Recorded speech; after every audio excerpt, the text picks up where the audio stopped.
Okay, well we're live. Um, so welcome everybody. Kevin's got a laptop. Yeah. Kevin's got Well, a it's not my first laptop ever. no. I didn't think it was your first ever, but Breaking you the virginity on my laptop. Kevin has finally acquired a personal computer for himself. I've had plenty. I know. They got sold in the fucking divorce. I told you this. I know. That sucks, dude. That was the worst thing that happened in that divorce was that you lost your computers. And TVs. Damn, the TVs. She got the TCL. Yep. She got the Insignia. Yeah, The that's Vizio. yeah. She Yeah, got the dude. Vizio. She got the fucking Vizio, dude. That sucks. Oh man, with the Fire Stick, she took the Fucking Vizio. cunt, dude. She took the Roku and So, everything. dude, she left me, and now she lives in Roku City. My wife left me to go live in Roku City. Damn, that sucks, dude. I mean, fortunately now consumer electronics is like it's the only thing that has um, decreased in price. It's like one of the few things that as the technology's gotten better and more available and everything that you can get a TV now for like $200. You can get a laptop for would you pay for yours? You don't want to share that. Hello? Kevin, where'd you go? You frozen. Kevin, are you there? Hello? Did we lose Kevin? Kevin? Did we lose Kevin? He's frozen. Well, folks, welcome to the network, the Billionaire Podcast Network.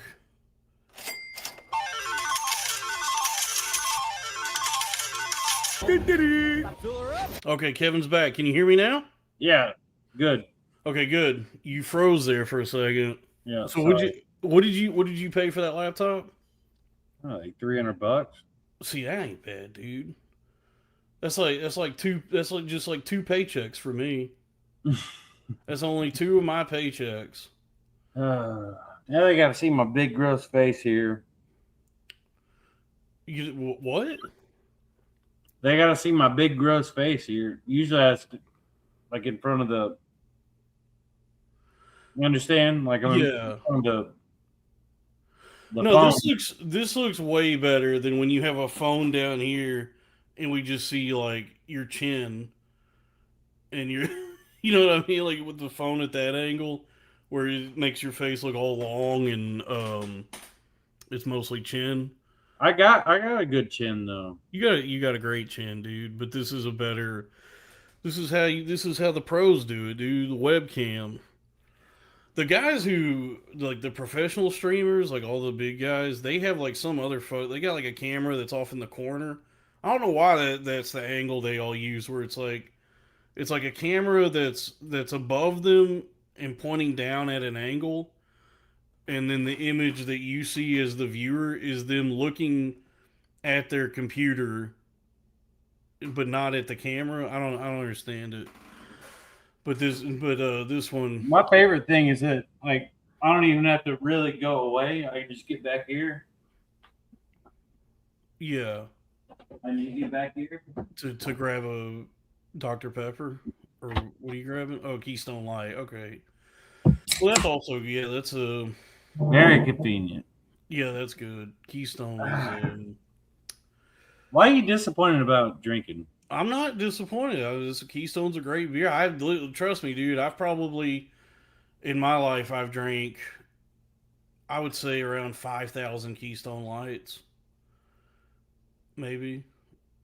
I did that yesterday. What do you? Yeah, it's at least a day's worth of Keystone. I don't know. I mean, that was the beer that when I was drinking, that's a, you know, that's what I started with when I was 17. in high school in Springtown was What am I gonna buy fucking cores for $4 more? You know? yeah, exactly. When the destination is still the same, whether it's a Keystone, or if you pay more, you're still it's like, well, I'm just trying to get drunk, so I'll spend a little bit less for more beer, so I can get even more drunk. I get it. 'Cause that was the move. That was the move when I was in high school, and then pretty much the entire time I drank up until I had to quit drinking, like what, like 4 or 5 years ago. I haven't had a drop of alcohol in like at least 4 years now. And okay, and you're frozen again. He's frozen. Okay, folks. Well, I guess this will be our troubleshooting spooktacular, where most of this one is troubleshooting, because Kevin's frozen again. I mean, I'm very happy to have Kevin back with us here at the network. There's you know there's a lot of changes. We're undergoing a lot of changes constantly here at the network. But with that, big things coming to the network. Well, there's only two real constants um, in anything, and we lost him completely. That's great. Um, but there's only two uh, sure things in this life. There's only two constants. Um, One is change. The only real anything that's permanent is that things will change. And then two, big things coming to the network. Okay. Hello, Kevin. I'm so sorry. This internet's sucking. You got bad internet? Bad fucking internet in the middle of bumfuck fucking Oklahoma. You're in Oklahoma? Don't tell nobody. You, well, you just said. I mean, I'm just over the edge of it, right over the border. Wait I'm a a second. Texas boy. Hold Don't on, tell Kevin. nobody. Huh? Wait a second. How long has it been since you've had an old boy from Oklahoma whip your ass? Be honest with you. Yeah, that's good. $5 from Show Me the 1099s. I think the episode with Pandatron are more of a spooktacular. All right, come on now. That's racist stuff. Yeah, we're gonna need a bigger super chat for that kind of talk. Yeah. Hey, how big a boy are you? How big an old boy are you? How much do you weigh? About 240 right now. That's ripe ass whooping size. This is right past open size. Yeah, I drank a lot of Keystone Lights in my day. I would go when you remember you met him. I think you met him a couple times. My buddy Eric from high school. Yeah, he died. The one that died. He is dead now, unfortunately. I remember that. No, I know I met him. Yeah, of course I did. Yeah. He wouldn't help me get my truck started when my truck wasn't started. He wouldn't help me with it. He did help you get your truck. Was that Ranger that you had held together with bungee cords? Yeah. I was just thinking about that today. Were you really? I was remembering that Ranger today because I love that Ranger. Yeah, because my at that time my dad, those Rangers back then were very reliable. Tough machines. They don't build them like that no more. Ford don't build shit like that no more, because those Rangers would last forever, and they were like almost indestructible. Like it was a 94, and it was like 2000. It was a 20-year-old truck. Yeah, at that time. Yeah. Yeah, because that like era of the Ford Ranger was it was in it for the long haul, because my dad had maybe that same model that you had. I can't remember, but he had a white Ford Ranger that was a manual. It was a stick shift, and that was like his truck. A tough vehicle. Yeah, it's a tough truck. It's built Ford tough. That was when Ford trucks were actually built Ford tough. You remember that? You remember the Dodge? I went and picked you up when we were moving in together. That Dodge Ram I had. You had a Cummins? It was a 96 Dodge Ram. I went and picked up. We moved everything in. Like I hauled all your bookshelf and everything in it. Yeah, I remember that because it had a cassette player, and you were like, you were all excited because you had like a corrosion of conformity cassette or I had an something, Anthrax tap. or was it Anthrax? It was both. I had both. Yeah, and you were so excited about this cassette player, and then you put in one of the cassettes, and it sounded like dog shit. It did not. The Anthrax one sounded good. I think that one. I think that corrosion of conformity tape did not sound good. Yeah, it was fucked up. Yeah, that was all fucked up. But you were so stoked on having a cassette player in Why would you not? 2015, or when was this? Or no, this had to be. Yeah, this was around like 2015, 2016. 16, because we found out my girlfriend was pregnant, and it's like, all right, move Dalton in with us. Yeah, and I was the father. We found it was just like you, kid. Yeah, nah, dude. I would have never. No, for real. I was so stoked on that fucking cassette. Yeah, you were really excited, and you know what? You were just early to the trend. Like you were ahead of your time on that one, because now cassettes are having this sort of a new moment.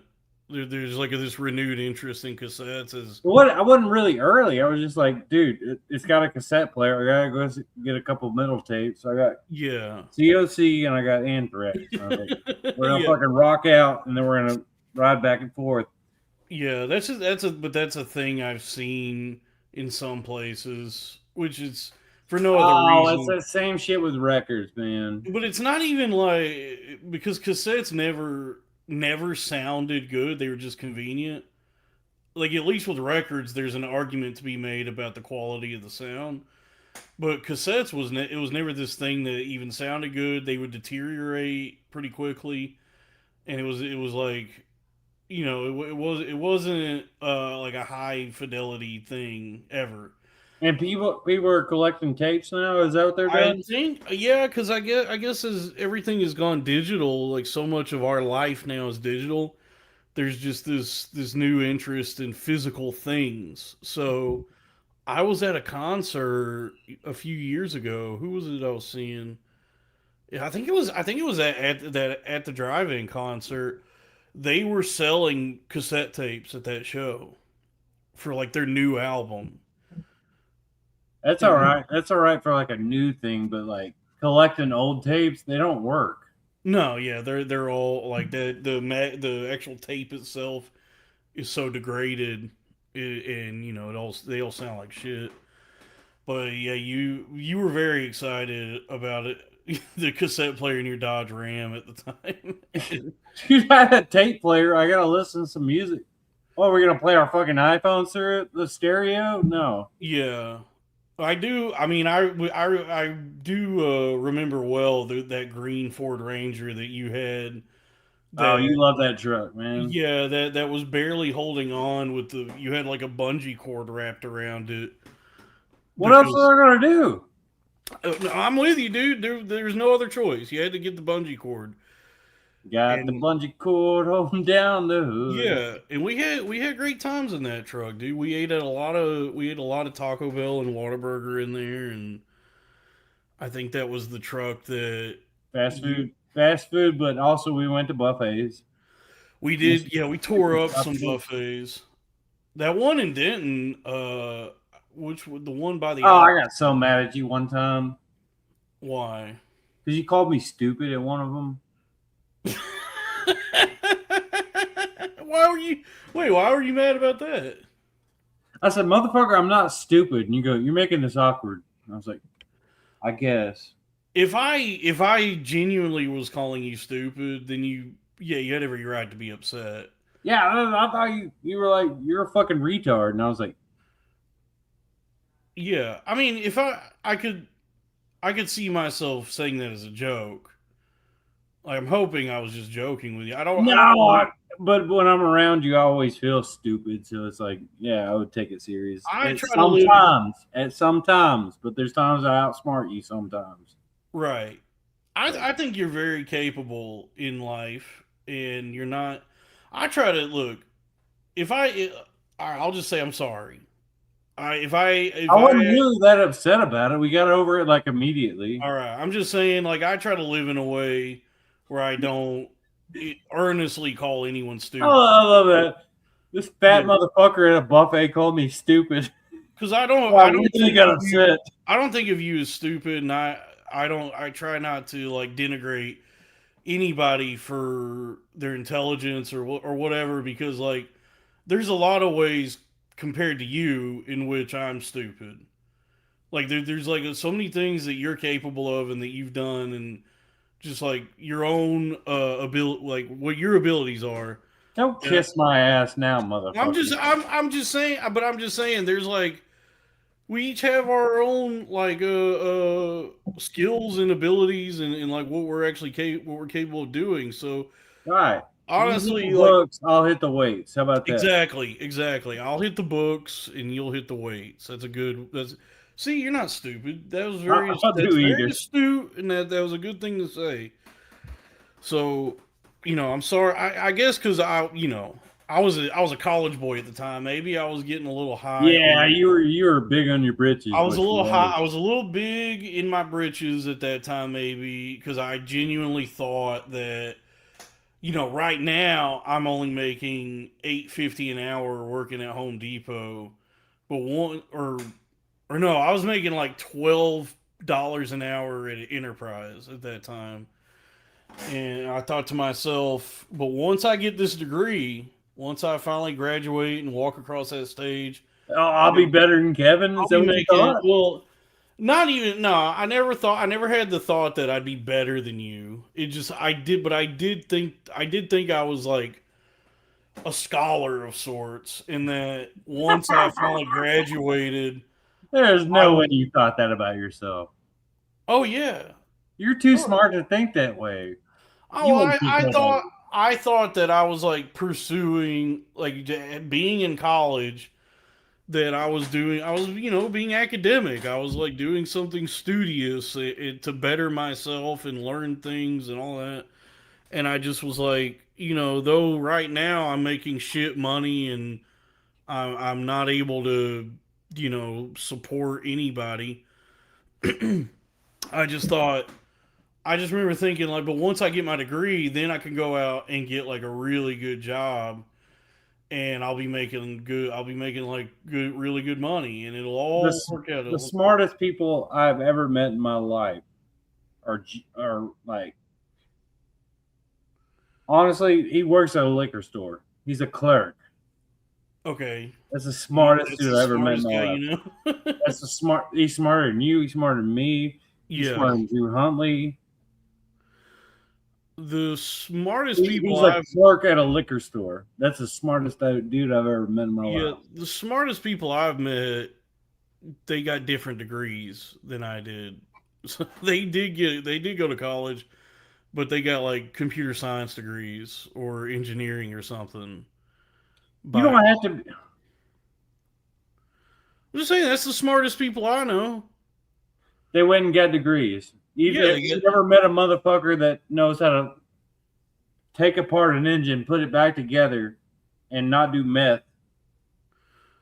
And not do meth? No. And not do both. No. I don't know anybody that can take apart an engine, put it back together, and also not do meth.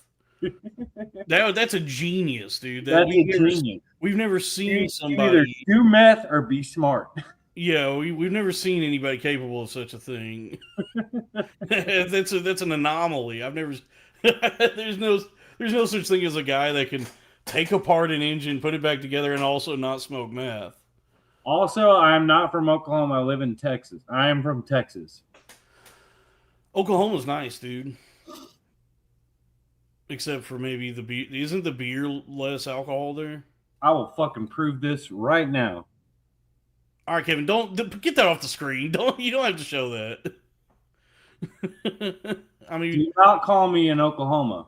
We appreciate you proving it that you're a Texas boy, but don't show people that like that's an old address. Go okay, go find it, dude. Go there, hang out. All right. I'm really skittish about that kind of thing. Like Honestly, if you're not sensitive gonna, sensitive personal information like that. Like I dude, I today well, this has actually been going on for like a week now cuz I was looking for a a W-2 job, right? Mhm.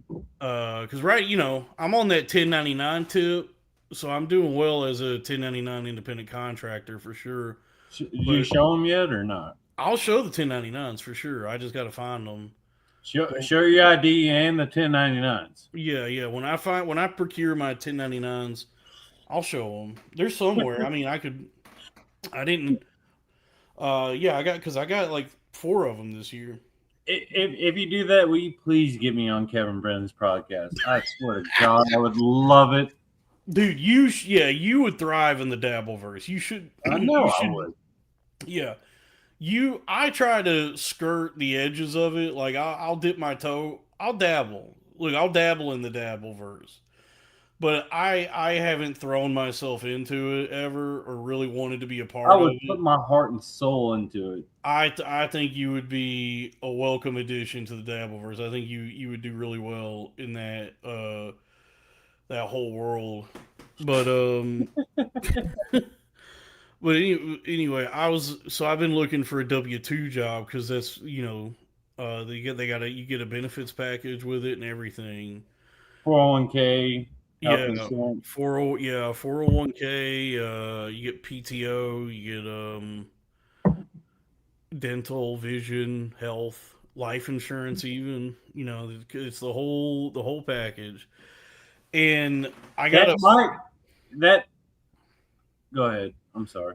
well, it's treacherous these days with all these online job boards because there's so many scams out there. There's so many people trying to work you over and ruin your life with these things that even just looking for a job now, you're susceptible to getting scammed.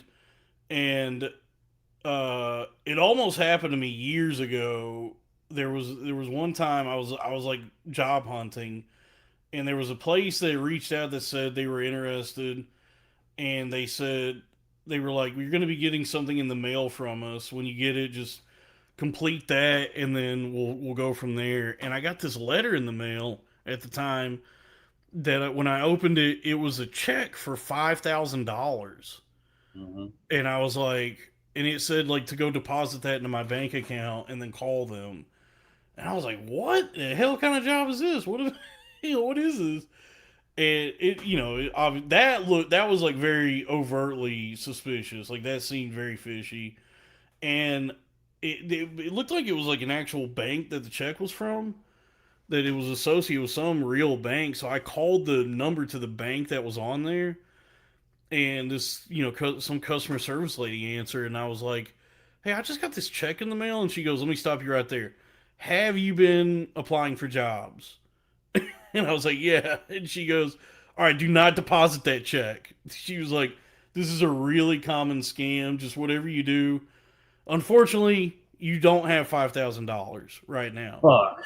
Yeah, she was like, "So just whatever you do, don't deposit that. Just rip it up and don't answer the phone when they call you." So I avoided that one, but then that was years and years ago. So since then, the scammers have adapted. They've evolved. They've grown more wily. And I got a call last week from some lady who it was for some job, right? And she was with like a staffing agency, and we just had this brief conversation on the phone where she like went over what the job entails, how much it pays, and then was like, "Well, are you interested?" And I go, "Yeah." And she goes, "Do you have any questions for me?" And I wasn't actually interested, and I go, "No." And she goes, "Okay, well, I'm gonna send you an email for onboarding. So when you get the chance, just complete all the onboarding stuff I'm sending you, and then we'll go from there." And I was like, "Wait, what?" Like, Yeah. If this it's is too easy, it's too good to be true. yeah. I was like, we just had like a 15-minute conversation on the phone. You're already sending me fucking onboarding. So I got like all these emails from this lady for all this onboarding stuff, and I like considered it. I was like, well, if this is real, maybe it's something worth doing, or continuing with. But then I clicked on one and I went and started doing the thing, and it had me like resend my resume or something. And then the next part was for payroll, and like I only ever had that one conversation with her. I never did like a real interview. I never got a job offer or nothing.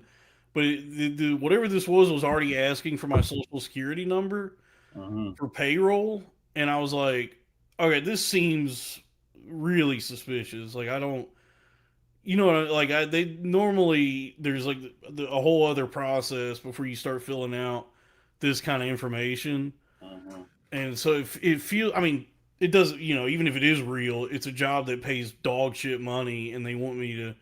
I think she was like saying that it was like mid shift, so I don't really want to do that anyway.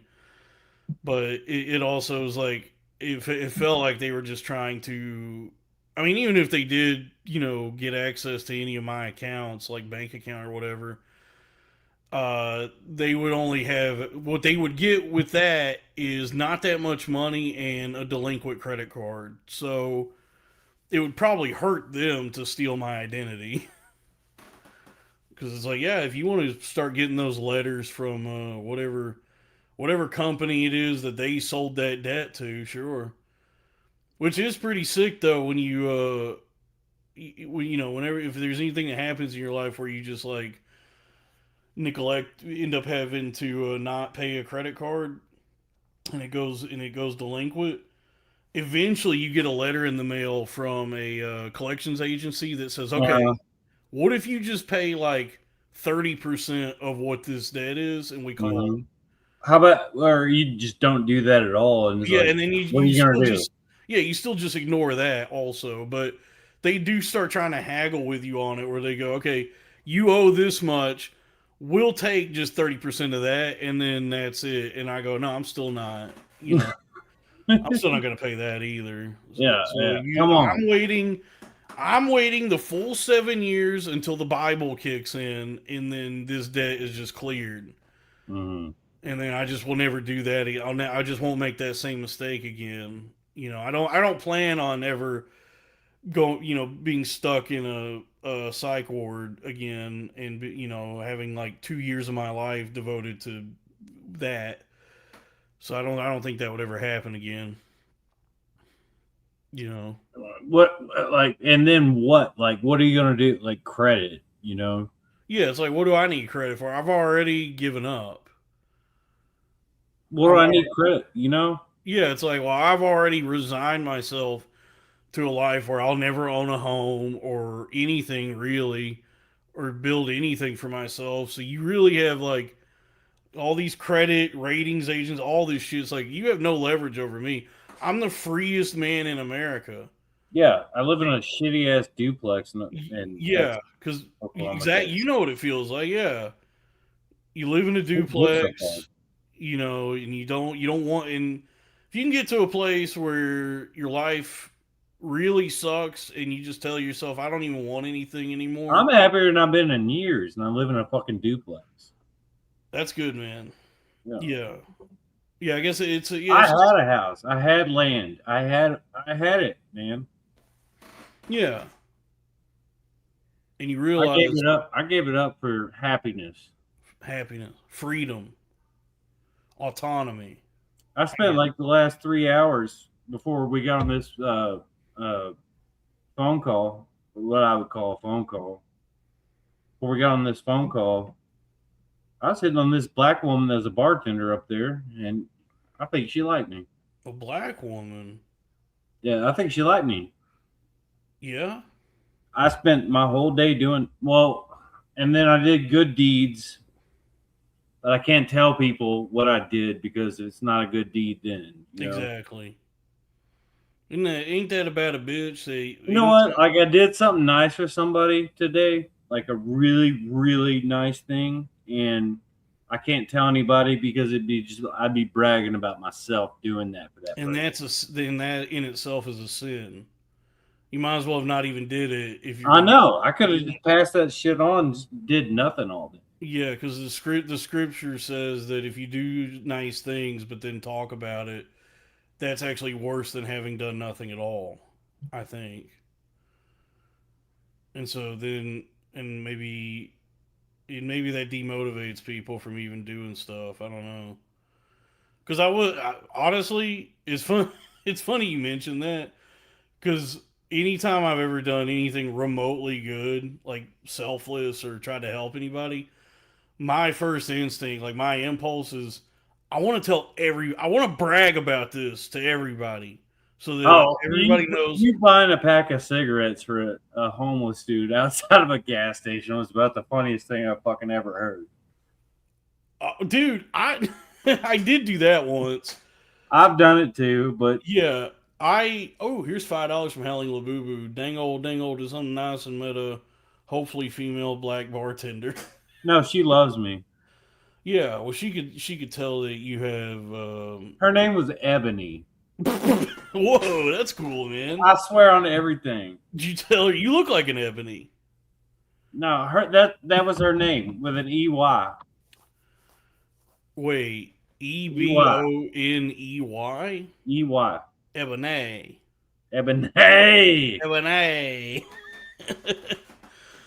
Get Panatron on this motherfucker. What's he doing? He's in the chat, dude. He's hanging out. Where are you going? Kevin's going somewhere.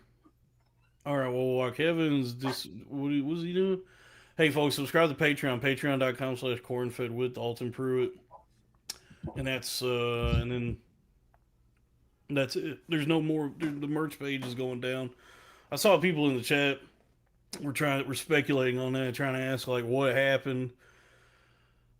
I don't know if I get, it doesn't even, I don't know. It's not something I get. I guess it's something either I can't talk about or maybe it would be advisable to not really say that much. So what I will say is I'm really grateful to everything that I feel nothing but gratitude for all the work that Lily has done with us here at the network, and I wish her the best. I'll talk. You don't say anything. Let me talk about it. No. Don't say. I don't know what you know. I don't know if you know anything, but just don't say anything. Last night. Do what? You told me last night everything. Don't say anything. Don't say. It doesn't matter. There's no hard feelings. Everything's good. Everything's cool, and everything's chill. And I wish Lily the best as she goes on in her future endeavors. So that's all I'm gonna say on it, and that's it. I got feelings by it, but I guess I can't say nothing. Yeah, you know? Dave. You know what? That's it. Dave is Lily. So that was the deal. Is that Dave quit the show, and then we talked behind the scenes, and he said, "All right, well, I'll still run the merch page for you." But then, just after a while, the tensions got to be too much, and he got too busy with playing with AI, and so he also had to step away from that, from doing the merch and all that. And I even asked him. I said, "Are you cool taking the hit on that? Like, is it something that you've weighed everything and calculated it, and that stepping away from this, you are gonna you're not gonna make your money back at all on any of this?" And he was like, "Yeah, it's fine. I'd rather just move on and go do something else and just cut my losses on this one." So that's what happened between Dave. Big reveal. Dave is Lily, and that's what happened. And so, but that's not what fucking happened, bro. That is exactly what happened.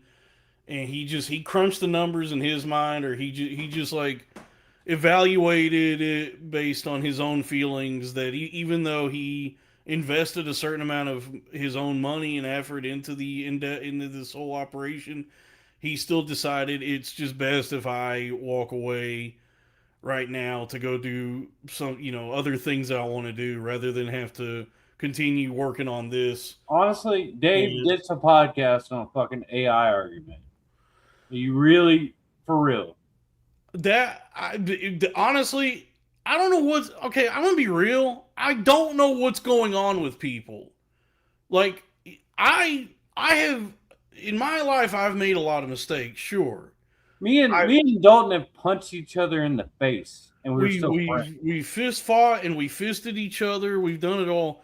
But I mean, like in my own life, I've made mistakes. I've hurt people when I didn't intend to. I've hurt people when I did intend to, and I felt guilt about things, and I have And like, it weighs on you. and it weighs on me. And I've done it. I've done introspection and tried to like evaluate myself over the years, and have made a concerted effort to grow and become a better person and live in a way where I'm not betraying anybody or doing anything to hurt anyone, or I'm just trying to like not make the mistakes I've already made again, you know Honestly, and the I'm only trying to reason just that me and Dalton are still friends is because we are so shitty to each other. sure. And it's like, dude, I feel like shit about this, and I got to be friends with them. Like, dude, that's my best friend. Why was I that way? You don't And do that. that's and that's like how a good friendship is uh lasts, is like you have conflicts, and then there's conflict resolution, and then the bonds between us strengthen and until they're unbreakable. Um, but I'm just saying that like where I'm at in my life now and have been for the last few years is especially with like this channel, this stream, and anything I'm doing, the network, all of it is I genuinely, earnestly just want to like make something cool that's good with my friends, and then also make money doing it. You know, but that's like I had I there's nothing else going on with me I'm gonna other use the than potty. do what? I got to use the potty. You got to use the okay. What does this say? $5 from Drew Huntley. Lee by Tenacious D because damn near uh ex- explicit. What is this? What is this emoji? Um, explicit face, I guess is what it would be. Expletive. Because damn near whatever that is, her showed up for friend of the show Lee also. Will Kevin get a dog? Divorce dog would rule. I'll run that by Kevin when he gets back from um peeing. Oh, it's supposed to say damn near killed her showed up. Oh, Lee Rector damn near killed her. Oh, and his name is Lee Lee. Rector damn near killed it. Oh, okay, his name is Lee. And he was censoring the word "kill" in the super chat because they won't let you say. Okay, I get it. You could have. I guess that word. You could have said "unalive." Anyway, yeah, I'm just like all I'm trying to do in my life now is just do good things and be good by my friends and people I work with and make something that people kind of enjoy. And Uh, not hate yourself the next day. yeah, and have fun doing it, and maybe also make money doing it, and everybody just get along with each other. Like I have, I don't have any like cross feelings about anybody that I'm working with or have worked with, and I try to make sure that the lines of communication are always open. That if anybody's feeling a certain way or wants to talk to me, that they can, and that like we're able to properly communicate and resolve conflicts as they come. So it's like I'm trying to live clean and true, just, noble, honorable, and just make fun things with my friends. Um, and so that's where I don't know what else, I can't, whatever's going on with anybody else, any tensions that happen to arise or like wherever anyone's at. I just maybe it's the Mercury was in retrograde and then it's out of retrograde, and Saturn's in Aries, and the 5G towers, and the data centers. Something's going on with people nowadays where like all I can you know all I can figure is it's on me to show grace and understanding, compassion, and to anyone and everyone, and just let it, as things happen, it's water off a duck's back. You know what I mean?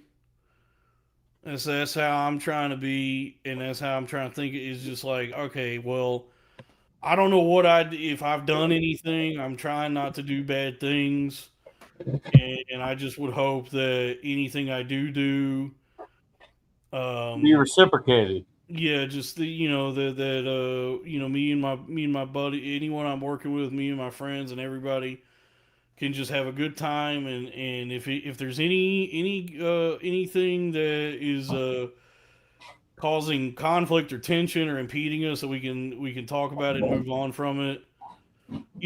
Like I'm trying to keep a level head and just be a good, like, I don't know, just be like,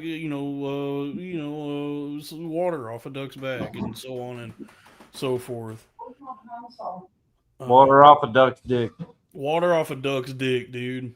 So yeah, anyway, because you mentioned it, that, like, yeah, I don't understand what happened in that moment with the whole AI thing. I just was like, that was like that went on for, that was like 45 minutes, that whole discussion, and at the end of it, I was like, what just happened? I don't even understand what just happened. What is that? Is there somebody in there with you? What is going on? Give me a second, y'all. Oh my god. All right. The cold doesn't bother Dalton anyway. For $5, Howling Labubu rises. Thank you for that. Well, you guys get what I'm saying in the chat. I don't know if I articulated it well. I guess I'm trying to say something without saying other things, and I might just be spouting nonsense. It's just, but I'm just like, I'm at an age also where I want to be able to take things seriously that need to be taken seriously, and just be able to work and do the business I want to do, and not have to. I don't want to. Dalton. I'm just trying not to be fool. I don't want to be foolish or deal in any foolishness. Dalton. You get what I'm saying? What? Talon was sleeping, man. What? Talon. He's there?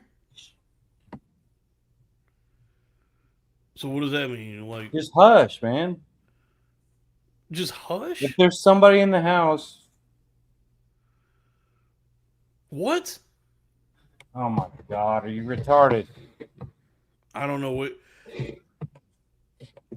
going on. What was going on? You said, is somebody there? Okay. Put it together now. I still okay.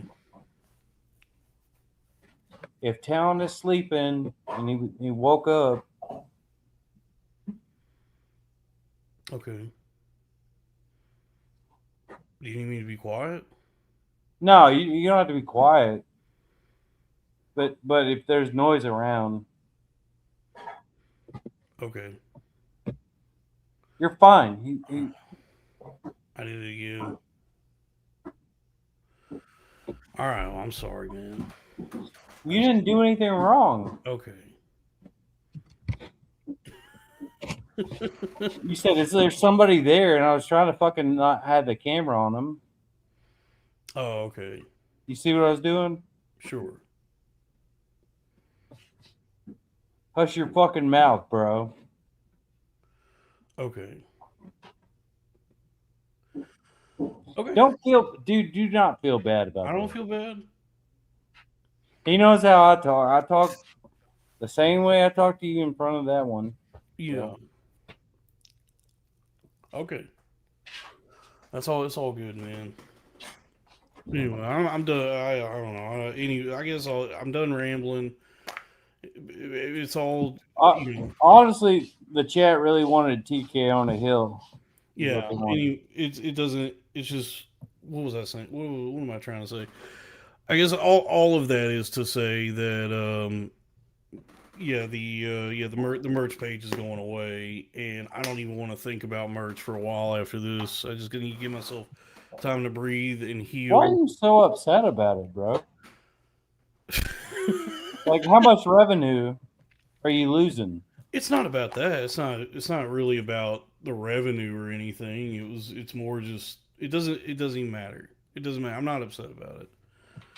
I'm not upset about it. It sounds like you're not upset about it. I'm not upset about Not at all. it. What else? Wait, what else were we saying? Big things. Oh, big things are coming. Big things coming to the network. Um, and oh, shit, man. Where were we? How did we get on that? I don't. I can't really steer you in the right direction, but I'm not done like not whooping Jonah Hill's ass. Yeah, you're gonna beat up Jonah Hill. And oh shit. Well, yeah, we were talking about buffets. Oh fuck, dude! Hold Okay. on. I got about 3 more hours for this. Yeah. Okay. So we're back on track now. Yeah, we used to. Yeah, we tore up a lot of buffets, and those. We were driving around in that Green Ranger. We'd go to. There was that one by the Albertsons. New China King. There was no. There was New China King. I remember there was one that had oysters. We'd go to the one by the Albertsons had oysters, and I think that was just called like China Cafe or something. Oh yeah, You know what I'm they had talking? oysters. Yeah, His New China King was like a decent buffet, but they didn't have oysters. yeah. And then the one over by the Albertsons had oysters. And so that was the one I always liked to go to back in the days when I was fearless and would brave Chinese buffet oysters. And yeah, and so I always enjoy going to that one because I could get like it's the only place that like $15 would get you a full Chinese buffet along with as many oysters as you wanted to eat, and I would get at least I'd have me at least a dozen while we were there of those oysters, and then the problem with Chinese buffet raw oysters is that that's always a roll of the dice. You know what I mean?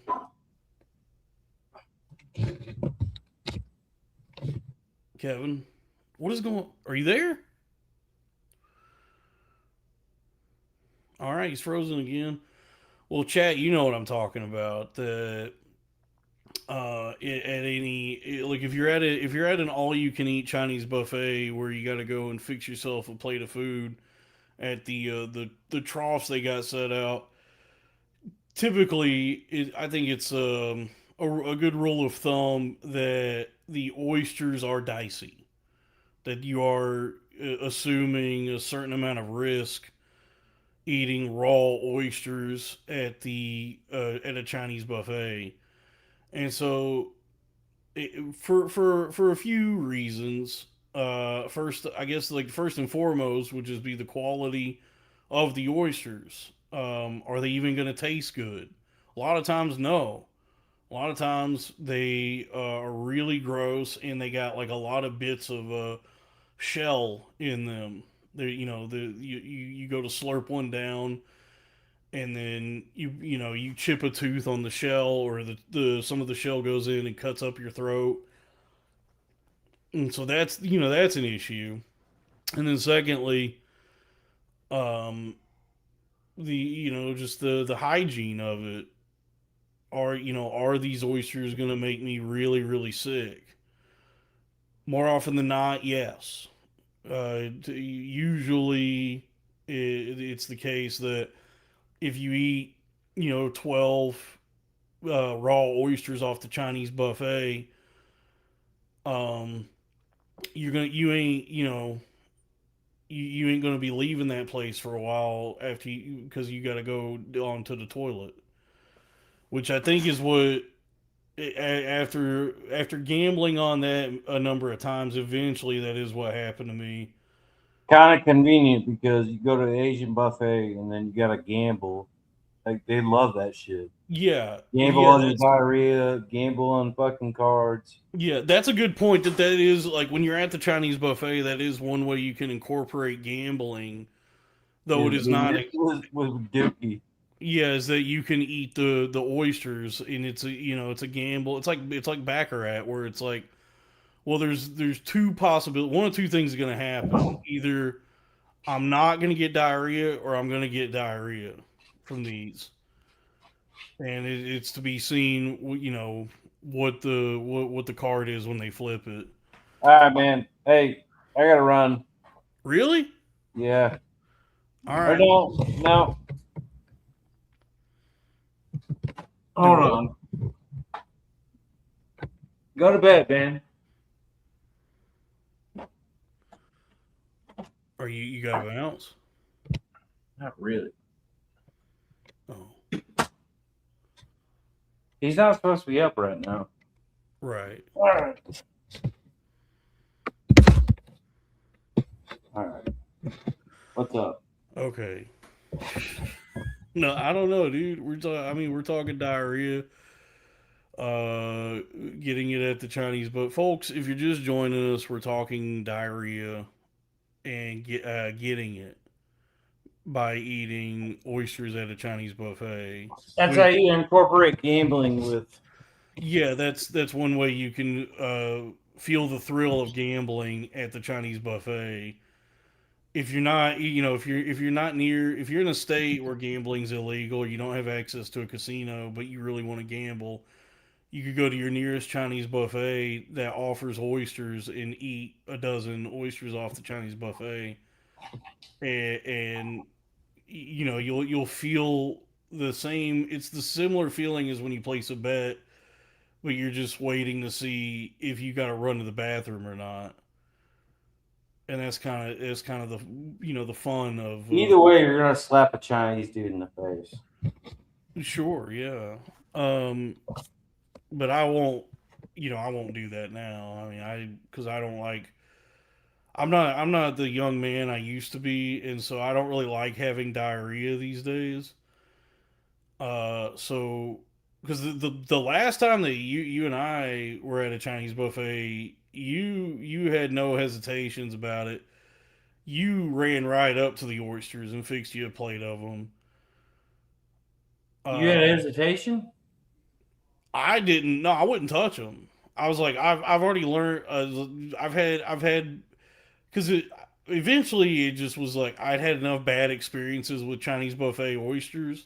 Oh, that's that Texas shit. You got that pussy ass stomach, dude. I got a pussy ass stomach from, because I left Texas for a little while. I got a shit all day. Like, Yeah, dude, my stomach pussified when I was away from Texas. So when we were back in Irving and we went to that Uno Chinese buffet, number one best Chinese buffet in the mid cities, you had no qualms with getting a bunch of oysters there, but I wouldn't touch them because of my pussy ass stomach that I got. You got a pussy ass. I guess I got a pussy ass stomach, yeah. For real. I did. Hold on. To my credit, I did eat the frog legs. Fried frog legs. I ate the fried frog legs. All right. At the Chinese buffet. I eat raw fucking seafood. You had the raw oysters, but I still got the frog legs. Pussy ass stomach, dude. Pussy clot stomach. Pussy clot. Hey, let me get a beer, man. Okay. Here we go. $5 from Alan Booby Rises. Is new dad cool? I think this is another question. This is another question for Kevin. When he's not here. So we'll ask. I gotta ask him about the divorce dog and that when he gets back, and I don't know what he's gonna be comfortable talking about. He's been moving around a lot during this thing. I'll tell you that much, and it has been making me dizzy because that camera it does not pick up the image that well, and it's really as Puddle of Mud would say, blurry. But yeah, hey, hey, you guys in the chat, you get what I was trying to say earlier. Like, I feel like I rambled too long about that, but let's go ahead and ramble more now. Um, I just want to be a good person. I just want to be a good. I just want to be a good guy. You know what I mean? I don't want to do. I don't want to like do anything bad anymore. And I guess that's one of the follies of life and existence is that you make a lot of mistakes and then you feel bad about it and then you say to yourself, I don't want to do that anymore. But then it still happens from time to time. And I guess like when you reach a certain self awareness and um, maturity, you become more deliberate about like how you live your life, but still make mistakes along the way. And so it is just a matter of as life goes on, being willing to continue to learn and grow and just try to be a little bit better each day than you were yesterday. You know what I mean? $2 from Howling Labubu Rises. Sad. Oh yeah, Kevin. There was a couple questions for you. The two couple times you weren't around here. But Nothing about kids. Don't. Are you gonna get a divorce dog? You gonna get a dog? What? Am I getting divorced? Yes. No. Are you gonna get a dog though? Are you gonna get a divorce dog? A dog to divorce it? Are you gonna get a dog? Are you gonna... Yeah, that's the question. Go dude. get her, bite her fucking bitch ass, dude. Are you gonna get a dog to divorce it? What's a divorce dog? The dog you get after a divorce. Oh hell no, no. Okay. I don't like dogs. I don't like animals. Okay. Barely like this fucking cat. Oh yeah, cats. I like cats. They're because they don't fuck with you, dude. They go about their business, and then when they want to be petted, they'll be petted, and then they go about their business. This was I don't know what the I don't know. All right, no more like dad shit. All right. I mean, if they want to keep paying for it, they can pay for questions that will go unanswered. No more about the kids. No. I would advise you not to bring that stuff up. They keep doing it. No, never mind. Bring what up? Exactly.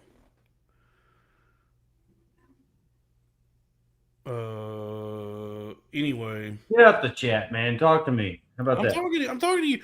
Those are no. That's just the the super chats is what those. But it is yeah. We covered it. Well, Kevin. Yeah. Well, what do you want to talk about? I don't know. You watch any good porn or anything? I watch any good porn. I saw a woman on Twitter who had her legs behind her head and was displaying her vagina and anus. She did both. She was laying on her back and she had her legs behind her head with her vagina and butthole pulsating, exposed, pulsating, and then her butthole was it pulsating? Yeah, and then the aperture of her butthole opened, and something began to egress from her butt. And I didn't know what it was at first, it was some. At first it just looked like a black thing coming out of her butt, and I was worried that it was a turd. That maybe this was one of them pornos where it's just a woman taking a shit. But then, as more of it began to exit out of her butt, it was some like obelisk. It was like a black cylindrical obelisk. How about two girls, one gape? That sounds cool. But then as whatever this object was kept coming out of her, I was like, well, whatever this is, she had a lot of it inside of her, and it just keeps coming.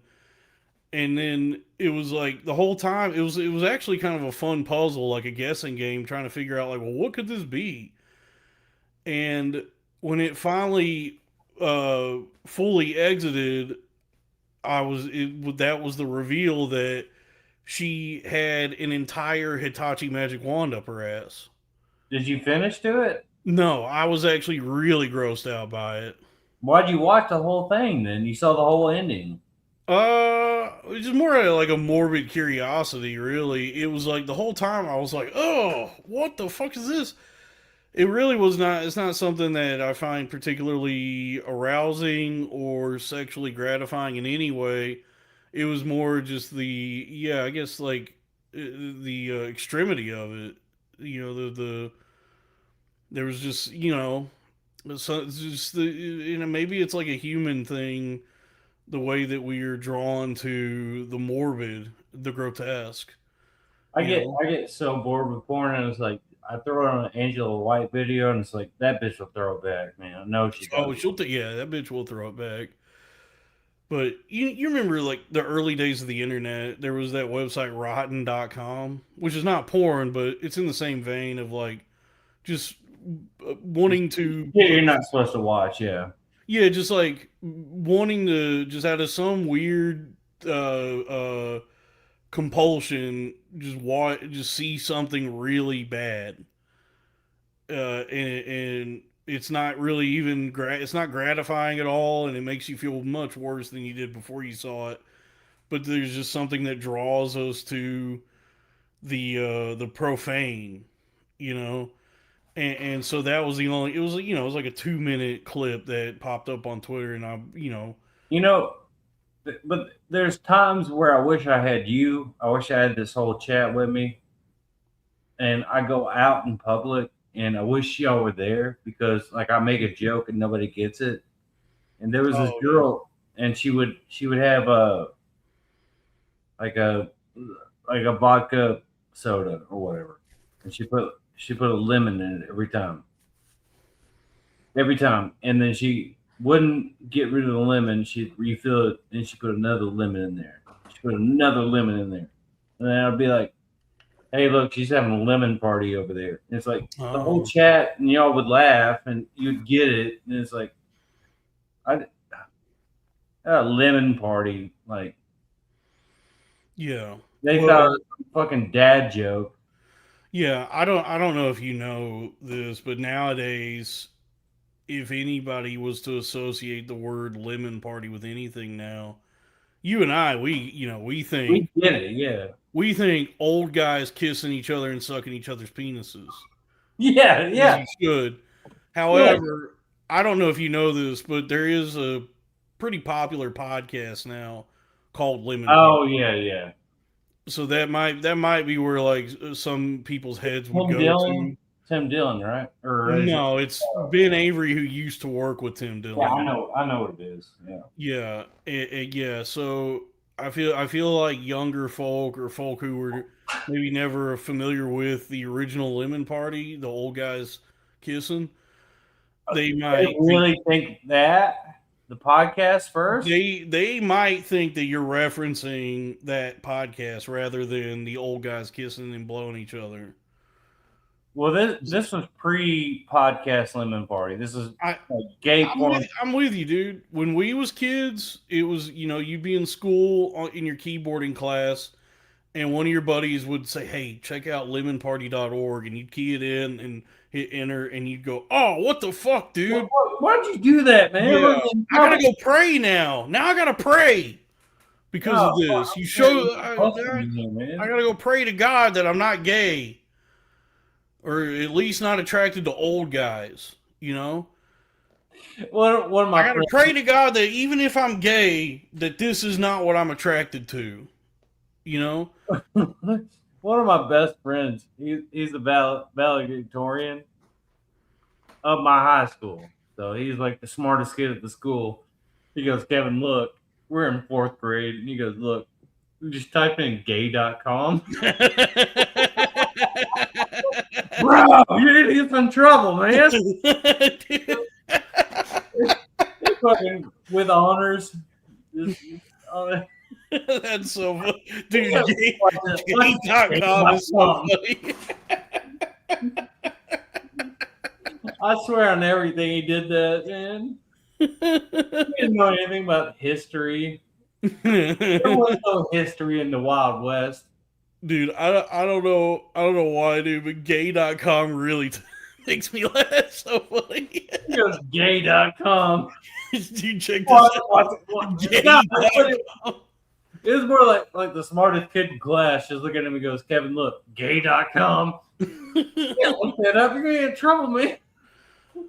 Oh, dude, yeah, I'd be terrified. I mean, I was the using the computer when you're a kid it does feel terrifying because, dude, I mean, it's just back in those days, it was a minefield, you know? There was just so many, you know, now that I'm older, I realize that, like, probably a lot of the people, a lot of the adults at any school I went to were not particularly tech savvy.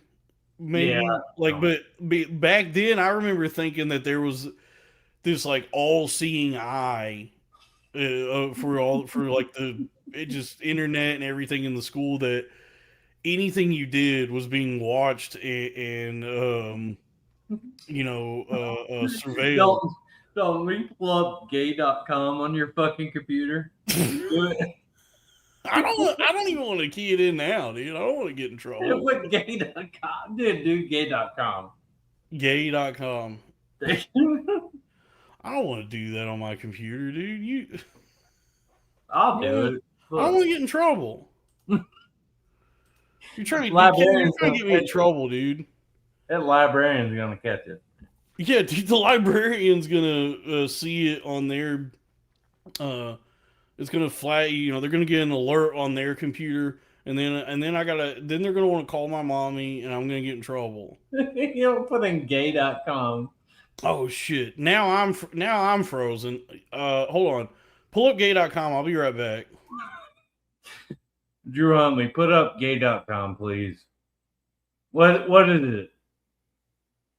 What's gay.com? Okay, you got gay.com. Dating at. What does gay.com look like? Drew. What? It's just it's a picture of Drew? Did you say Drew? I told him to look up gay.com. Here, you know what? We'll meet in the middle, dude. I'll pull it up on my phone. I'll go to my phone and I'll pull up an incognito. And then show it. You got to show it. No, I don't. If it's porn, I can't show it. Okay. Why are we doing this? Gay.com, bro. Dude. Don't be a bigot. Let me see here. I'm going to go to private. You afraid to look up? You going incognito on gay.com? All right, here we go. I'm going to gay.com. It says gay is here, fall 2026. Stay updated. Get the latest updates delivered to your inbox. That's it. Can you show it? Yeah, I guess that's all it is. It's just a website that says gay is here. Hey, screenshot that, somebody. Yeah, if you want. Gay.com. I don't know if you could see it, but it says gay is here. So I don't know what I was worried about. I guess like I was saying earlier, I'm just so wary of scams that I guess I'm not really too concerned with seeing gay guys kissing. I've seen it many times. I've done it, but I don't want to go to gay.com and then they get access to, and then what? I don't know, a bunch of gay guys take all my money. I don't want to do that. I don't want that to happen.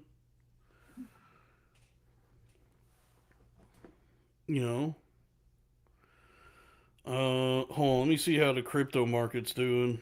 Okay, we're good. No, don't start that bullshit. All right, Kevin. Fine. Listen. Can't even talk about my interests, which is speculative digital assets. Dude, gay.com is the funniest thing I've ever heard. He goes, look, gay.com. Look at this. That's a classic bit. That is a fucking. And then there was What were your friends? Your friends weren't doing anything that funny. No, I didn't go to school with anybody clever enough to think of gay.com. No, not one bit. No. Just there was limited part. There was meat spin. One guy, one glass. I don't know. One of my friend my friend Brandon one year just like turned his laptop and was like, "Hey, check this out." And it was the Nick Berg video, and I was like, "Whoa, dude!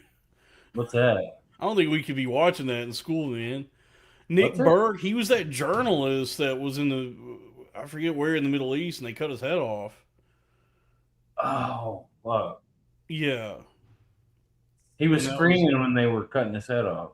Yeah, it was real. I've seen it. I'd rather see gay guys kissing than that, actually. That's not the kind of head I want to see. A beheading.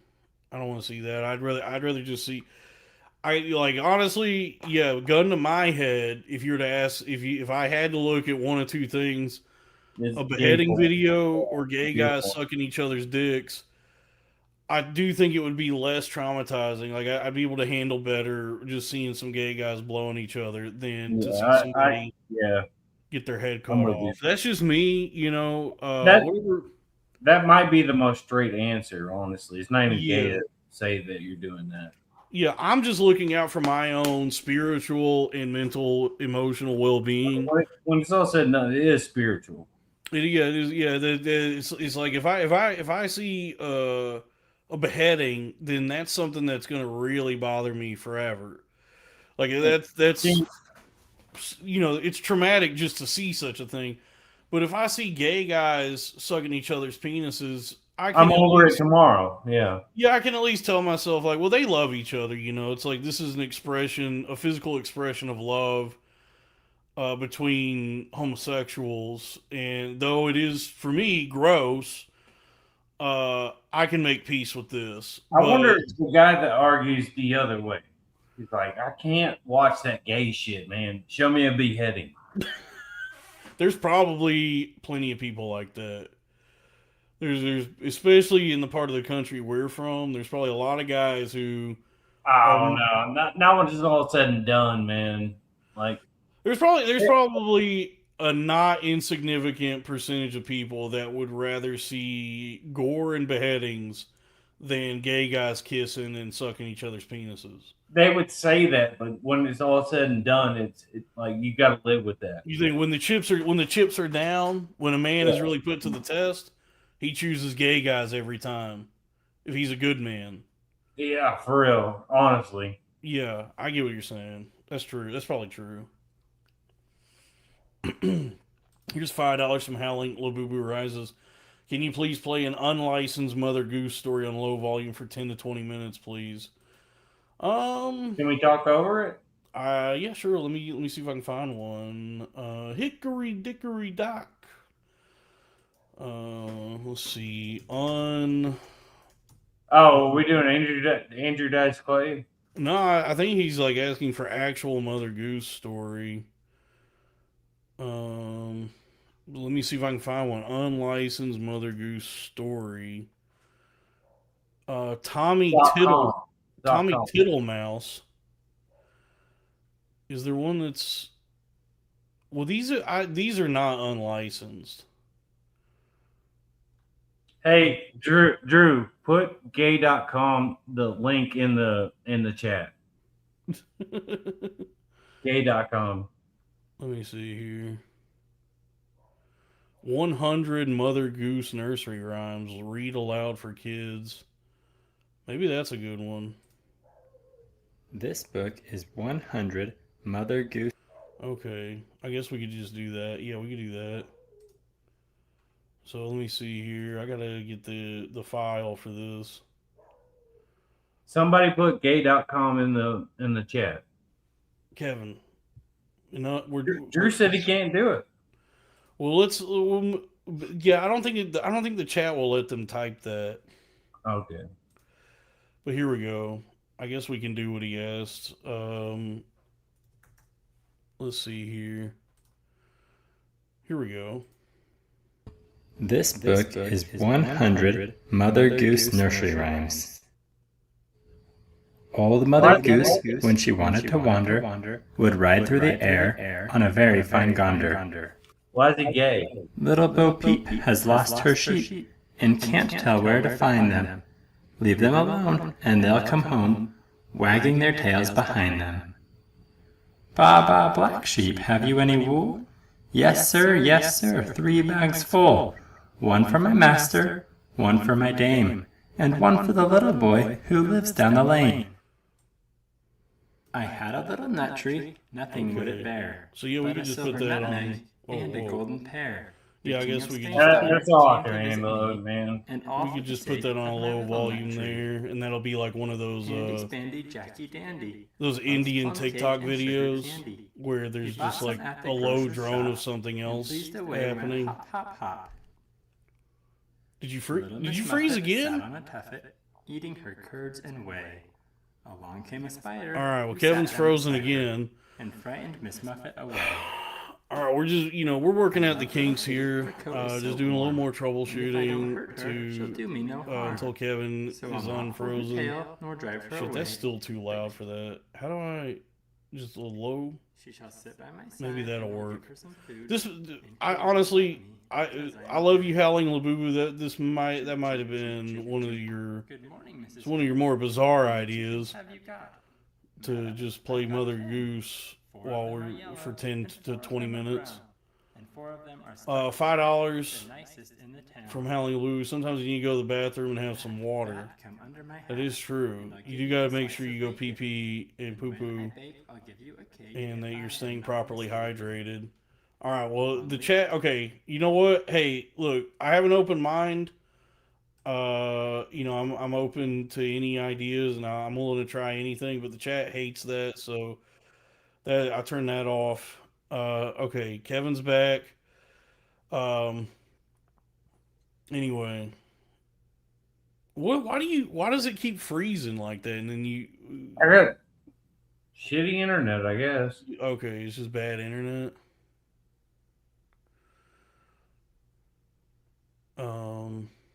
Okay, well, it's all good, man. It's still. Then one of your shithead fucking commenters said, "Hey, mute Kevin. You gotta mute Kevin." I think they were joking because they better be that guy because of the Mother Goose thing. Here, how about this? Why don't we do Drew's request? Because Drew paid he wants to listen to a song. The D? Yeah, the song Lee. It's only a minute long. So here, I can get that queued up. It's Lee. Yeah, Lee by Tenacious D. Oh. Which reminds me, I gotta watch the rest of the Kung Fu Panda movies. I realized yesterday, actually, I was thinking about Kung Fu Panda, that I've only ever seen the first one. So I have not seen Kung Fu Panda 2, 3, 4, or any of the TV show. And so I need to make the time and put forth the effort to watch the rest of Kung Fu Panda. Kevin, have you seen all the Kung Fu Panda movies? The first one. Yeah. Because I was like, I had to take my little brother and sister. They were kids. So yeah. Took them to theaters to watch it. Kung Fu Panda whooped that ass. Yeah, there's like clips from them that keep popping up when I'm scrolling YouTube Shorts and Instagram Reels and all that. From the other one, from the other Kung Fu Panda movies, and it's like, man, these actually look pretty good. Anyway, here we go. I got a story behind that. Yeah. The first time my damn Texas Rangers went to the World Series, they had this badass pitcher called Cliff Lee. And me and like my friends would go, "It's Cliff Lee! It's Cliff Lee!" Oh. Baseball. So he's a baseball player. Cliff Lee. Does he still play? No, he's retired now, but he was a bad motherfucker, bro. Okay. Yeah. Honestly, like when you watch somebody do something badass like that, like throwing 100 fucking mile an hour fastball, like, could you ever do that, Dalton? No. Could you ever fathom doing that? Can't fathom it. Can't imagine it. There are motherfuckers that could do that, and Cliff Lee did that. I can't conceive of such a thing for myself. Me too, and I'm bad, dude. You know, Cliff Lee did that shit. I can't throw a baseball for shit. I possess no athleticism whatsoever. Throwing a fucking baseball is not athleticism. Yeah, it is. I throw like a girl. Do you for real? Yeah. Oh yeah. I can't throw a baseball at all.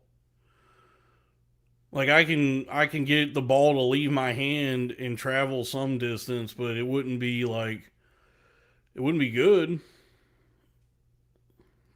There's no way you can play catch with me. No, I probably couldn't. I mean, I could try, and it just. And now I make fun of you, and you feel bad. Do what? If you play catch with me, and I was like, dude, fucking throw the ball. I wouldn't be able to put any stank on it whatsoever, and you'd be zipping it to me, and it'd be pegging me, hitting me in the shoulder. I don't really zip it, dude. I just kind of like lob it, like if we're playing catch. It is throwing a baseball is athletic. It is like a kind of athleticism, and it's not something I can do. What year was what, Kevin? What? Cliff Lee, about 2011, 2010. Okay. Around that era. Cliff Lee. Look up his stats on fucking Baseball Reference. Stop bothering me about it. I don't know. Cliff Lee. Play for the Rangers. I can't even play like the. Oh no, that's a good question. What's your Whataburger order? Oh, mine is the number 2, the double meat combo. But you get the burgers and the fries, and then you got to get your sauces. Yeah, number 2, Whata size. So I get the double meat Whataburger with the large fries, spicy ketchup, big old cup of sweet tea to go with it. You don't get no pepper sauce? Yeah, I'll get the pepper sauce, sure. But I'm you didn't know about the pepper sauce until I told you about it. I didn't know about the pepper sauce till you asked for it. I never now I think now I don't know if then, but definitely now they have it up on the board. Like they advertise all the sauces they offer. Mm-hmm. But yeah, that was never something I even knew they had until you and I were there together and you asked for it, and I thought it was pretty good. But I'm spending most of my time with the spicy ketchup.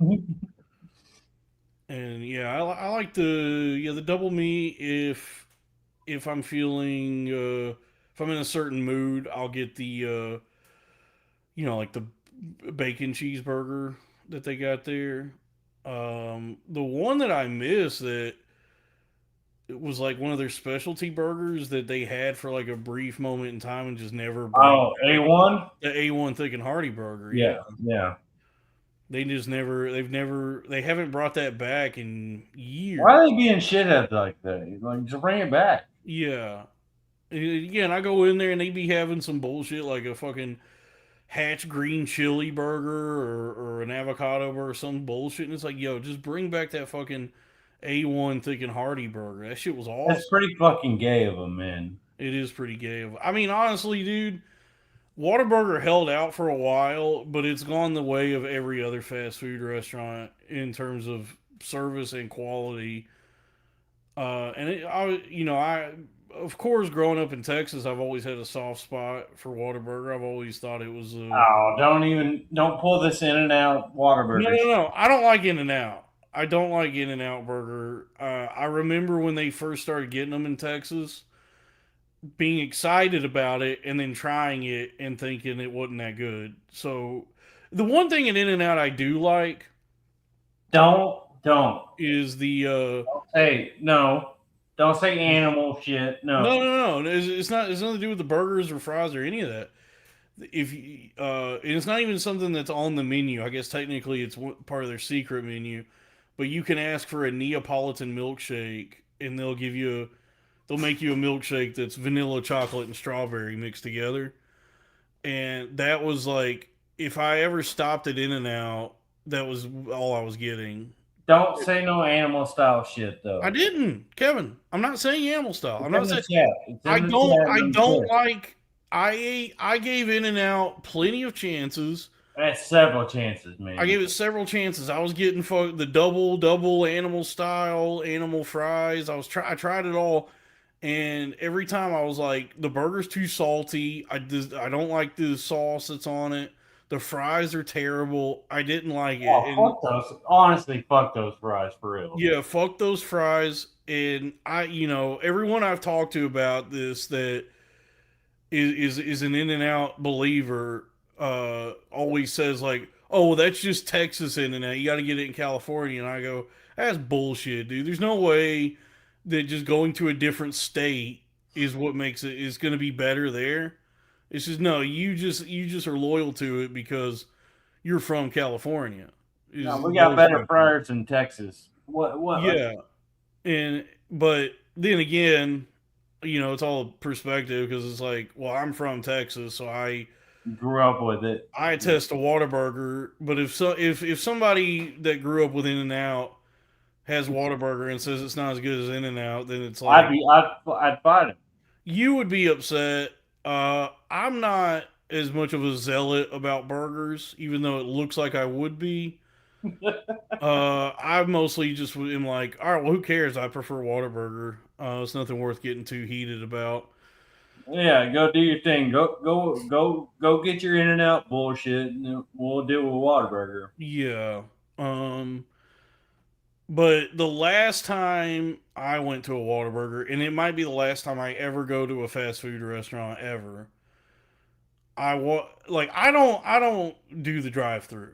I don't do food delivery, and I don't do drive-throughs. I have that's where Dolphin Pruitt. That's where it came from. What? Dolphin Pruitt. I'm Dolphin Pruitt. Order for Dolphin. Order for Dolphin. Oh yeah, I guess that is another instance where I tell some black person my name and they go, "Yeah, order for Dolphin." And it's even printed out on the ticket, Dolphin. It's like, that's what you thought my name was? That's what you heard and just said, okay, his name is Dolphin. I guess in your culture of wacky fucking names, that makes sense, but that's a real ass name. If somebody told me their name was Dalton, but I heard Dolphin, I would think to myself, well, there's no way his name is Dolphin. It's probably Dalton. But I just misheard it. But I could see how if you're a black person, the colored folks. Yeah. Yeah, if you come from a culture of a certain kind of naming convention, that it would make sense to you that somebody's name would be Dolphin, and you'd be like, I heard Dolphin, his name is Dolphin. I don't know, but anyway. And then you'd be mad at somebody. I said his fucking name was Dolphin. He said Dolphin. Anyway, but what I'm getting to is I wish it was still that good because, like, I have a deal with myself that I say if I'm getting food from a restaurant, even if it's fast food, I'm gonna walk inside of the place. I'm not getting it delivered, and I'm not going through the drive-through. I got to go into the place. And usually that's the best way to do it. Like, you see, there's like eat there. Yeah. In my experience, you go to a drive-through, you go to a fast food place, and the drive-through is backed up. There's all these cars waiting, and if you just park your car and walk inside, you can place your order and get your food much quicker. Has Yeah. always been my experience. However, now the last time I went to a Whataburger, I walked in and I walked straight up to the counter, and there was nobody there. There was just nobody at the counter. At Whataburger? At Whataburger, yeah. Oh. And were you in Texas? Yeah, and I heard commotion in the back. I heard like feet shuffling and fries being shaken and all that. So I knew there were people there working, and so I just like stepped over to the left and like poked my head around, and I saw people back there, black people working, and one of them looked at me, and I just was like waving like hello, and then he just went back to doing what he was doing, and I was like. I was just baffled by what was outside. I was like, why is nobody coming up here to take my fucking order? And I stood there for probably like 5 minutes, just being like, well, I guess maybe he's wrapping something up at the drive-thru and he'll be over here. And nobody ever walked up to take my order. And I was like, well, all right, I'm just going to leave now. And as I was walking out to leave, I saw next to the entrance 2 self-serve touchscreen kiosks. To my right, so it'd be to your left as I'm walking in. But I was walking out, so to my right are 2 of these kiosks, and I go, oh, okay, so now even Whataburger now is doing the kiosk. And I was like, all right, well then, no. I guess I got to go ahead and order here since nobody actually came to take my order at the counter. And so I go in the place, I'm pushing the touchscreen, beep, boop, boop, and when it gets to before I can actually check out, it asks me to enter my tent number. So like when you go to Whataburger and they hand you that orange plastic tent. And I was like, so somebody is supposed to hand me one of these tents? Because I didn't have, and they're all behind the counter. Well, there's nobody at the counter. And there was no way to continue without entering a number. And I was like, all right, I guess I gotta take this into my own hands. So the customer, the guy who's going to buy this food, put in this order and pay for this food, I had to walk around and go behind the counter myself to grab one of those tents, the plastic tent with the number on it. And then I walked back around to the kiosk. You had to do that? Yeah. I had to go grab that myself. And then I had to I punched in the number, 46 on the thing, the number on the tent. And it said, okay, we got your order. It'll be ready shortly. And then now this is where I'm getting really upset because I ordered a drink and the screen said, be sure to get your cup from the counter there. I got, and from I didn't, who? Yeah. Exactly. From who? And they didn't have any cups so all the cups are in the back in the kitchen. And so now how am I going to get my sweet tea now? And so that's when I had to kind of, I don't want to make a scene yet, but I did have to like be forceful and be like, sir, back there, hello? I'm supposed to get a drink with this order. And he goes, oh man, what size? And I'm like, you tell me, dude. You're the one that I'm sure you got the order, but it popped up on some fucking screen back there. And so he better give me the biggest one. You better be giving me a goddamn large at this point. And so he was like, all right, I'll get you. And then he just walked away. And so now I'm back to just standing there with my dick in my ass waiting to get a cup for my sweet tea. And then I had to like make a show of it that like, hey, I'm walking over to the drink station now. And then he finally came running out and handed me a cup, and I was able to actually fix me a sweet tea. I hate that you had to go through that. And I made sure to tell him as he was handing me the cup, I said, "Hey, when you bring me my order, make sure there's spicy ketchup in that bag and pepper sauce." And so, dude, he finally brought the bag of food to me, and there was spicy ketchup, pepper sauce in it.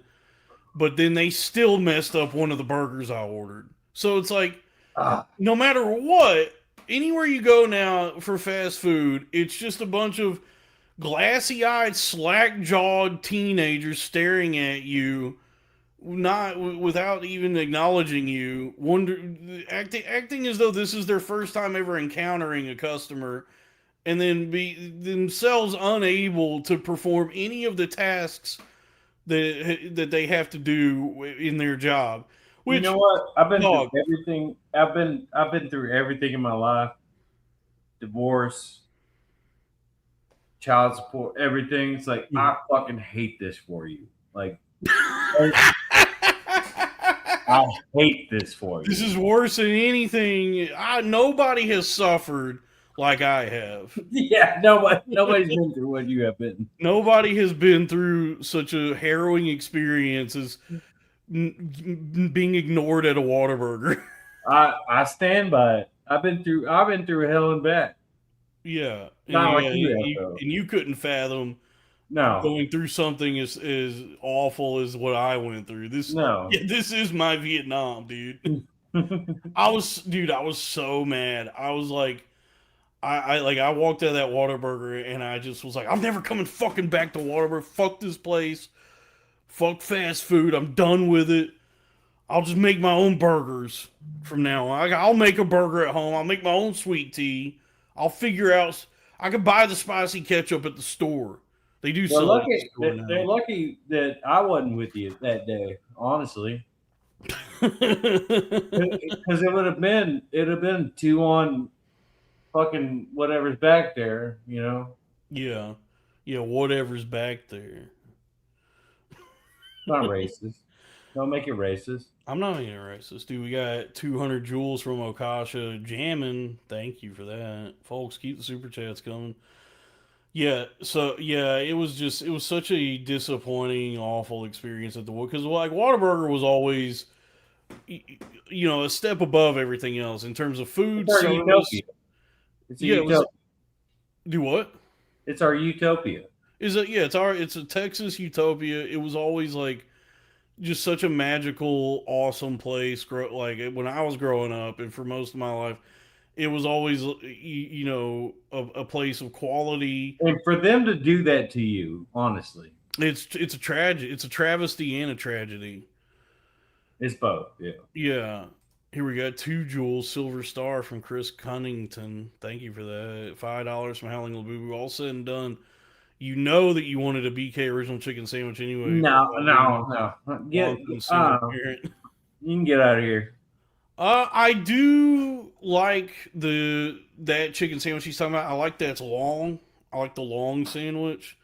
But Whataburger does have much better chicken sandwiches also than other places. Come and see us then. The Whata chicken is really good. Or the buffalo. Remember that is the buffalo chicken strip sandwich. Yes, yeah, on the Texas toast. Yeah. Yes, that's a good one too. Where it's just 4 chicken strips in between 2 slices of Texas toast. With buffalo sauce and ranch. Yeah, it's a pretty good sandwich, actually. Yeah. Yeah, it was there was always a standard of quality and service at Whataburger that was like higher than everywhere else. It was a place that if you went into, you could expect to get good food and good service. And now that's not the case.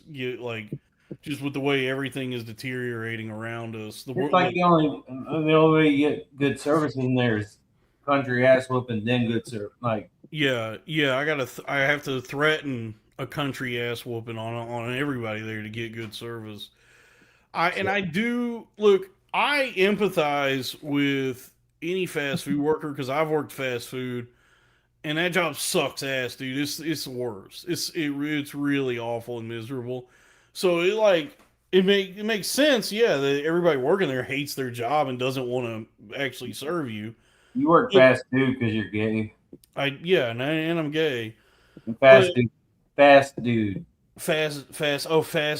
yeah. Not I want a dude to fuck me fast. So I can get to the next dude. Quickly. Yes.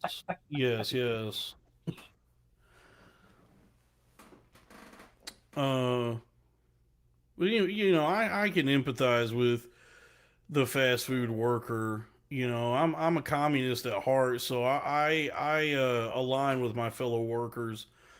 But uh, the agreement always was, as much as this job sucks and you hate being here and you hate me and you don't want to do any of this, you begrudgingly do it. And just ensure that I'm satisfied enough that it's not a problem. That was always the deal with getting fast food at any place, was just that there was still an attention to detail and an effort put forth for quality, so that nobody complains, right? And now you don't even get that. You just get people who hate being there, who don't know what they're doing, who are like in every respect incompetent, unconcerned with providing good food or good service. And I think here's my theory on it, because it's everywhere. It's at fast food, it's at retail, it's everywhere you go. Because a lot of these jobs are typically held by younger folk, like people who are either teenagers or like 18, 19, early 20s. So from like ages 16 to 25 is usually who you see working jobs like this. And then this is where I try to be understanding, or just like, trying to figure out what's going on. What's the word? Sociologically, maybe, if that's the right word, with people, is that you think back to about 6 years ago. It was March 2020 was the beginning of the pandemic, and then it started. The pandemic kicked off, and they were like, all right, just give it 2 weeks. We're going to quarantine. We're shutting the world down. 2 weeks from now, we're done with this. And then that went on for about 3 years. And so for a good 2 to 3 years of, for everybody, life just was at a standstill. And so then you have all these people who are now working age, that in their formative years were stuck in this time of hysteria and quarantine, disconnected and isolated from everything. That this is a time when they're supposed to be growing and connecting with people, and uh, taking form themselves. That has been torn from them. Now their growth as people has been stunted, and they just have, they gotta go to school on the internet, and they graduate via Zoom, and they haven't had any contact with anybody in this time, when what's really important, like for their development, is socializing and making those connections, and just being a part of the world, right? And I think something about that has like altered an entire generation of people in some way, where now they are like incapable of actually uh being a part of the world in like the ways in which you're supposed to be. Which, so you see it like when you go to like a fast food restaurant, and it's a bunch of people working there that are teenagers or early 20s, and they just don't know, they seem to not know what they're doing, and they act like they've never even talked to another person ever. I think maybe a big part of that is just like their development got stunted. Like it's something, you know, um, has caused them to not develop properly, and they're in an environment where they're not capable in the way they should be. Now that's me showing a lot of grace, and you know, giving them a lot of benefit of the doubt. But because I've experienced it so much in so many different places, I'm led to believe, right? Where my head's at is that it's like a impacting. It's something has impacted a lot of different people all over. Perhaps, maybe. What is it? It's endemic. Is that the right word? What is it? Is that what does endemic mean? Hold on, let me Google that. Uh, let's see. Endemic means a disease or a plant and animal species that is constantly present or native to a specific place, group, or region. So it is. It's yeah. It's a disease. I don't know. That's not the word I was thinking of. It doesn't matter. You get what I'm trying to say though is that it's a thing that happened to a bunch of people, and now we're experiencing the what do they call them, like second and third order effects of the pandemic. As time goes on, like March of 2020, the world shuts down and we all got a quarantine, and then here we are, August of 2026. Nobody at the Whataburger knows how to take your order, and it's all connected.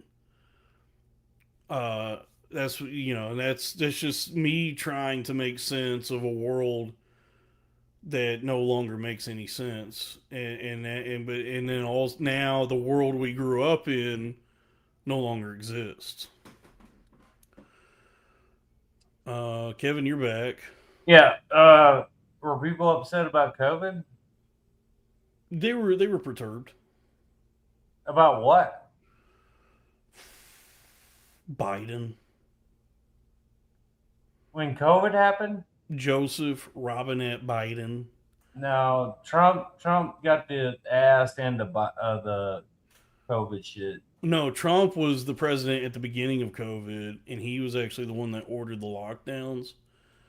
And then, dude, I was a black woman at church. He pushed for the. I think Trump was actually also the one that pushed for the vaccine. Maybe honestly, this is such a. I don't want to get in the weeds with this because it's such a touchy subject for people, and everybody lost their cotton picking minds on this one. It's not something I really want to like. It doesn't. COVID? Do what? COVID. Yeah, people went nuts. People are dude. They just fucking took Fauci was just they took him to trial recently. These shitheads in the chat are not fucking worried about COVID, dude. I had the best time of my life during COVID. It was kind of. I mean, look, I've talked about it before. I played a lot of Zelda. It was pretty fun. I got paid the whole time. Yeah, but it did. It was a time of chaos and hysteria, and I think economic. We're still experiencing the impact sociologically and economically. But I'm sorry. Yeah, I guess I shouldn't say cotton picking. Because black. It's an old Southern expression. That boy done lost his cotton picking mind. I ain't done this in a coon's age. We going you ever take a blue tick dog coon hunting? That's Georgia shit, man. We don't do that. Oh, I guess so. Maybe. All right. That's some Georgia shit, man. Yeah. I guess so. All right. Well, own where you're from. Do what? Are you from Texas or Georgia? Well, where's your heart? Physically, like No, don't say where you're from. Say where's your heart? Texas, sure, for sure. No, I'm talking about coon hunting over there in Georgia. That's where your heart is. I mean, I don't know. Because I was born in Georgia. Sure, I guess I have some connection to it because, well, you know what? I never actually have been coon hunting. Like that was always something my dad would talk about, and I've spent time around coon dogs, coon hounds. Like I've petted him and been like, like this is a cool dog. But I never grabbed a gun and went out with the dog to go coon hunting. The closest I ever came was one year. Me and my dad and his one of his friends from childhood, one of his like childhood friends. We grabbed some rifles and went out in the woods just to go. I think we were just like shooting at armadillos.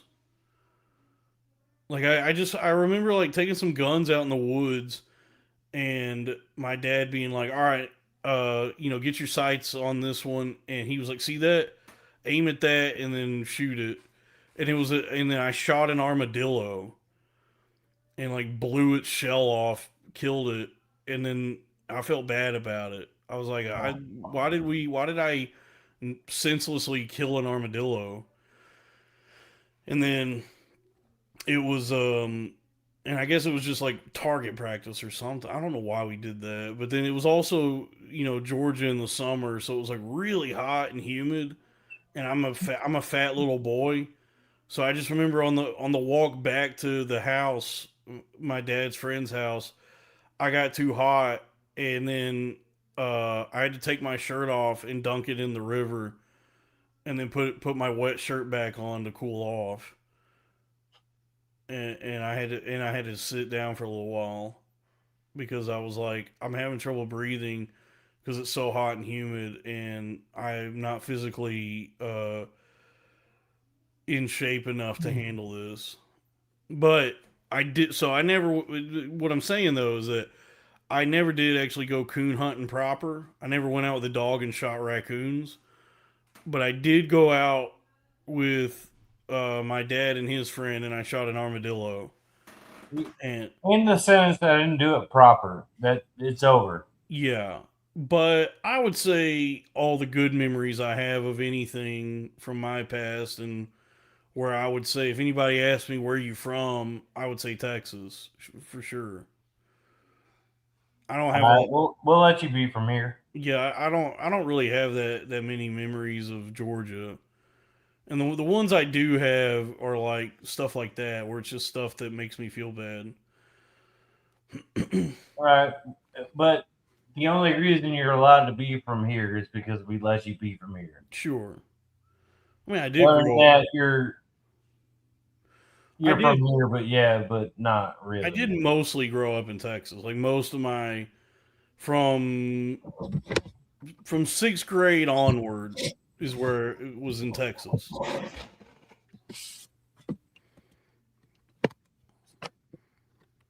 What's going on? Look up Salina Bobcats.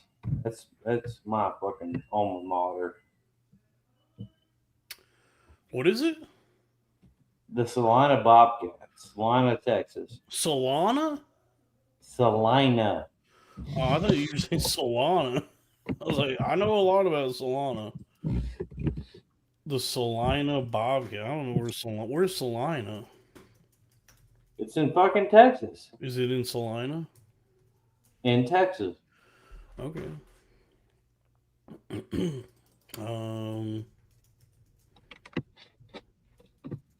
Oh, it's with a C. Oh, C. Is it spelled with a C? Salina. Where is this? Oh, it's in Collin County. Was it in Collin County or Denton County?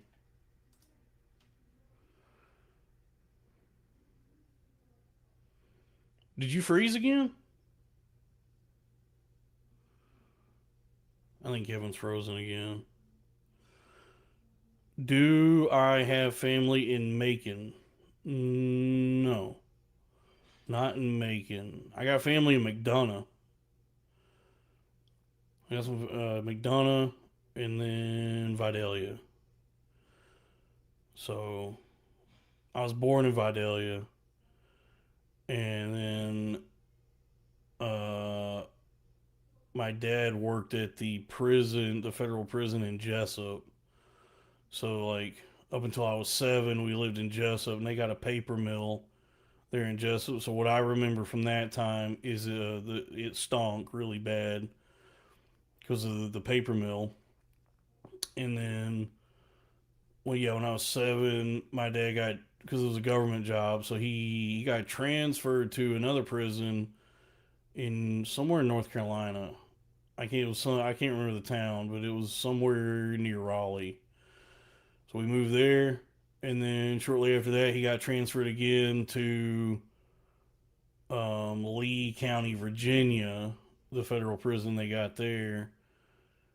And we lived across the border we lived in Tennessee actually at that time, on the border of Virginia. And then and then around when I think I finished 5th grade there, and then we moved that summer to Fort Worth, Texas. And so I started 6th grade in the city of Fort Worth, actually, like the actual city. We were living in an apartment, but then my dad didn't want to live in the city. He wanted to be out, like, because his whole life he grew up in places that are the middle of nowhere, like country places. So then we moved from there. We moved to a town called Springtown, Texas, and so I finished up 6th grade in Springtown, and then that's where we lived all the way up until I graduated. And then after that, I went to college in Denton, and my life has been nothing but chaos and turbulence ever since. So, no, but yeah, I don't think I have any family in Macon, Georgia. Well, Texas is cool. I'm glad I got to grow up there in a small town. All right, Kevin, are you on your phone now? Yeah. What is going on? What happened to the laptop? I don't know. You don't know? I have to use data now. Okay. All right. Well, we probably gonna wrap this up soon anyway. It's been a nice. What? We were just getting going. It's been 2 hours. We're at 1 hour and 58 minutes and 25 seconds. We do no, it's a 4-hour podcast. They know that. Doesn't have to be. This is the first rule of show business, dude. You gotta leave them wanting more. Okay. Well, was there anything else you wanted to talk about? I don't know. I was going to talk about. We could tell old stories.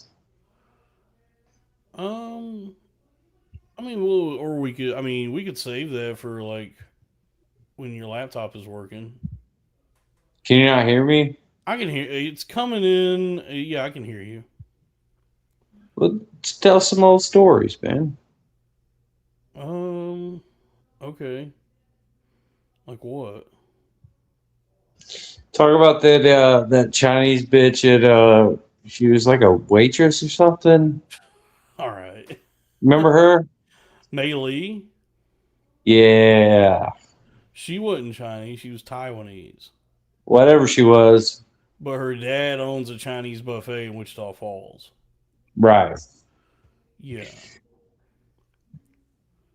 Well, Mei Lee, is a woman who I recently actually went to see if she was still doing stuff. And upon a second examination now, is not attractive enough for how much I wanted to date her at that time. She looked good. She's cute. Yeah, I mean, okay. It's just that how did we meet her? We were at that. She's doing stand up sodomy. She was doing stand up. She herself was doing stand up, sure, but it was either we were either at an open mic or I think it was like an actual showcase at that craft beer place, the Bearded Monk. Yeah. And she was in the audience, and I think I said something. I said something to her when I was on stage, and she thought I was funny. And so then afterward, she bought me a beer afterward. Oh, chuckle fucking. I suppose so.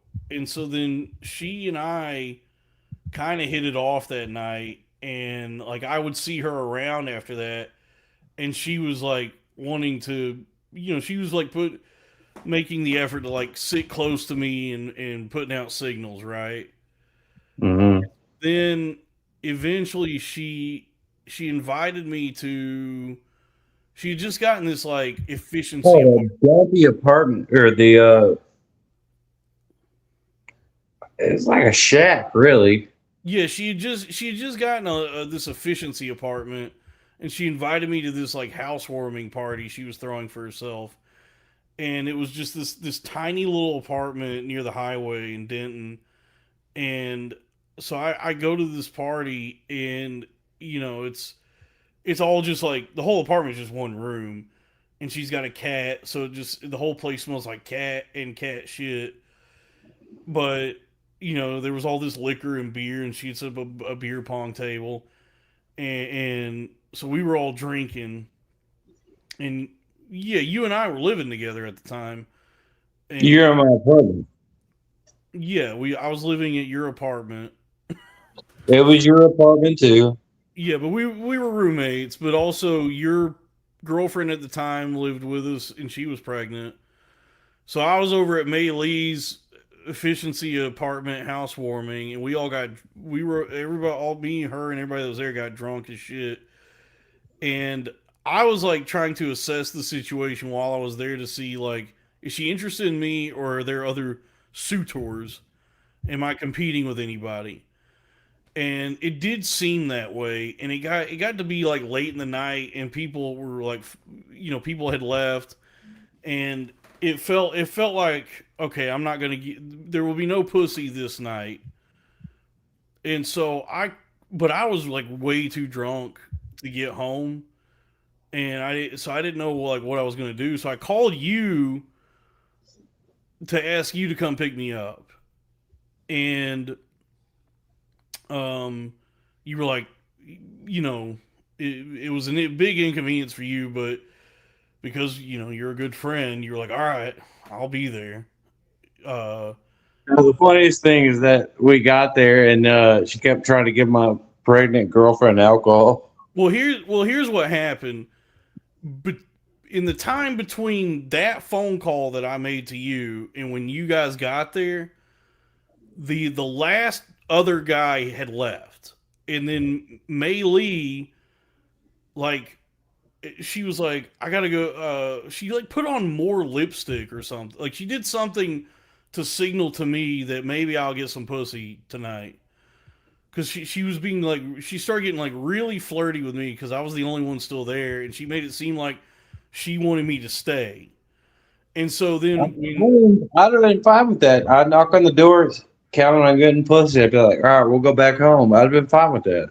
Well, that's what happened. You and your girlfriend got there, and I told you, I said, all right, there's been a change of plans. It seems like she wants to hook up, so I'm gonna stay here tonight because I think like I might have sealed the deal with this girl.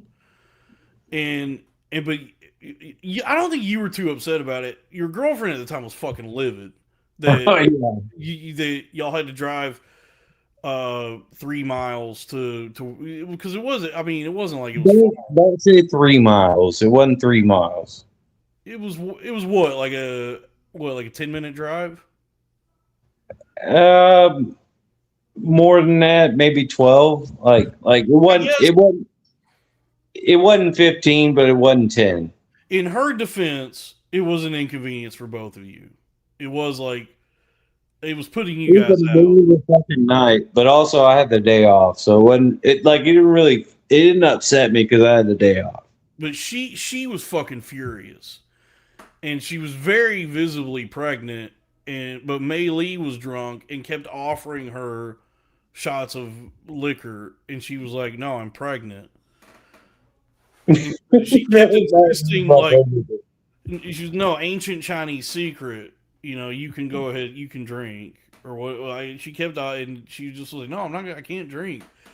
And so then, yeah. And so I was like, I'm gonna stay here with her, because I think we're about to hook up. And then, yeah, you and your girlfriend eventually, y'all were like, "All right, well, I hope you're safe. I hope you know, we're not, I think it was like, we're not coming back if you need us to. This is the one time we're going to drive out here tonight." Honestly, it was like yes or no. Like, are you all right? I don't give a fuck what you're doing, but come or stay. You know that was it.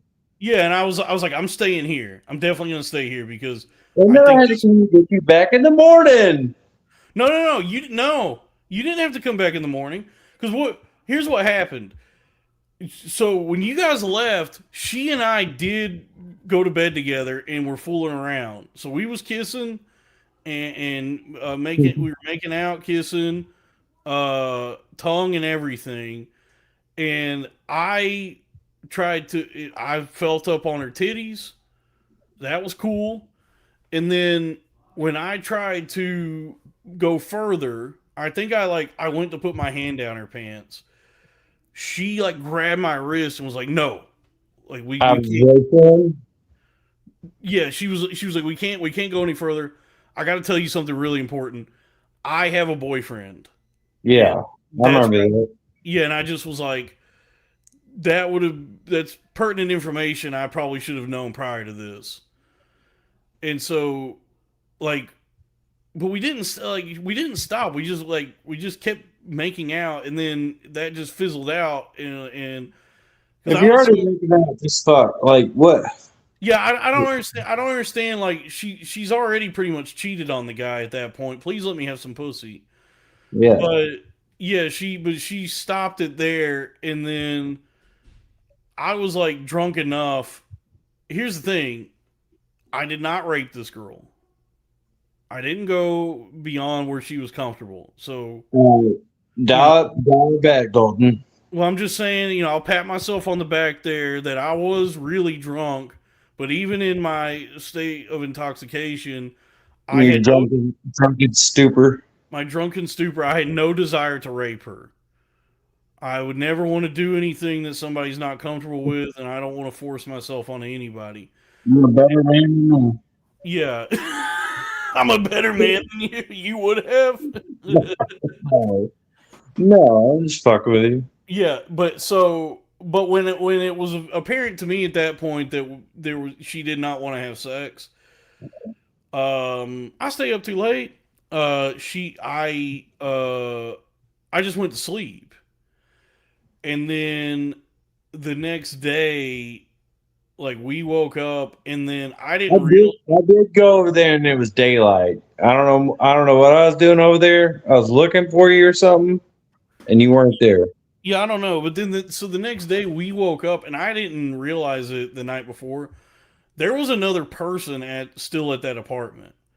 So like we woke up, and then there's this other girl that's like sitting on the couch, and she just gives us the nastiest look, and then walks out. And Mei Lee was like, "Oh, that was my friend. She's not happy that I did that." And I was like, "You didn't really do nothing." I guess because like yeah, she had this boyfriend. I don't know, but whoever that girl was, she left and whatever.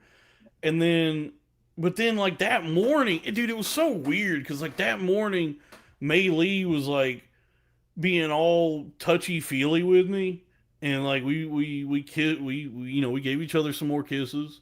That was pretty cool. But then she was like, after this, we can never have any like intimate contact again, any like physical, romantic, however she phrased it. Like, this is the last time you and I can ever be physical in this way, because she was like, I got this boyfriend.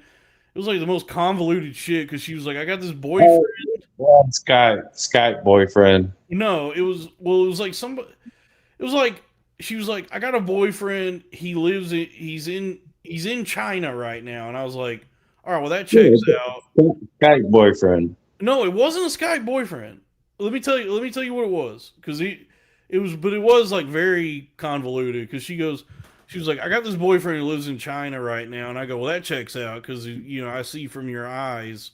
She's not Chinese. But she's close enough. I don't know, but I was like, okay, I guess that makes sense. Dirty knees, look at these. Yeah. Yeah, dirty knees. Look at these, but then she was like, yeah, his name is Nacho, and I go, Nacho the Chinaman, but then she goes, no, he's from Spain, and he's backpacking through China right now. That poor son of a bitch got fucking. Dude, he got cucked. Dude, he got cucked by me. Yeah, my dog.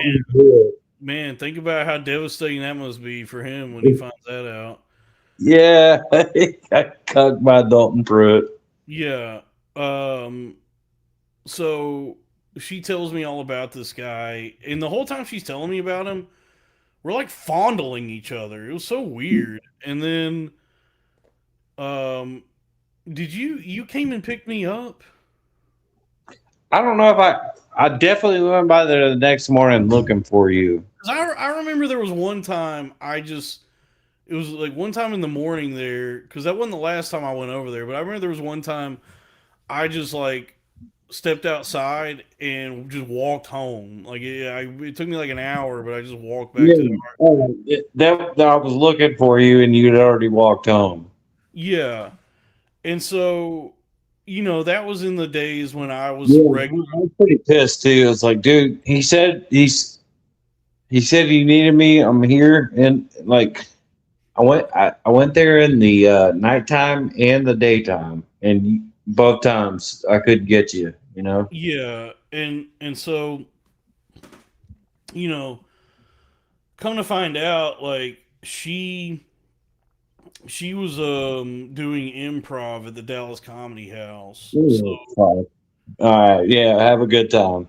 Well, I was regularly going up to the Dallas Comedy House to do stand up, and she was also trying to do stand up at the time as well. And so just what ended up happening was like she led me on for weeks and weeks. Like she was texting me all the time, wanting to hang out a bunch, and like we would drive up to the Dallas Comedy House together, and she was like always wanting to be with me and around me, but then never give me any pussy.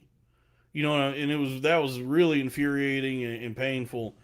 And then eventually like she's leading me on and on and stringing me along, making me think that maybe this Chinese Spaniard Nacho the Chinaman she's gonna break like she never made mention that she was ever gonna like break up with him or nothing, but she was like spending so much time with me that I just told myself like, well, yeah, this guy's in China. Of course she wants to be with me instead or whatever. And then one night, where it finally just like boiled over was she and I went out drinking in Denton, and we got like wasted. I think me and her went to 2 Charlies together. And another place to drink. Yeah, we were hitting the $3 Crown and Downs, and I just got shit hammered, schnockered, drunk, and then you could have walked back to my apartment from there. That'd have been fine. Yeah, but then we went back. Me and her went back to her apartment, and then she invited me into her bed with her again. So this is the second time that this girl has brought me into her bed. And then she opened up her laptop and was wanting to watch shit on Netflix together. And so like I'm laying there spinning. I'm so drunk, watching fucking Black Mirror or whatever she was wanting to watch at the time.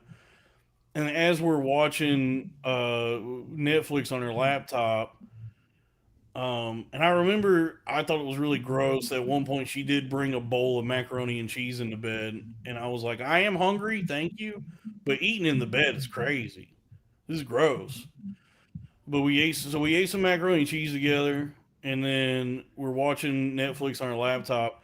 And as we're laying there together watching TV, I just like tried to put my arm around her, and she was like, "Quit it!"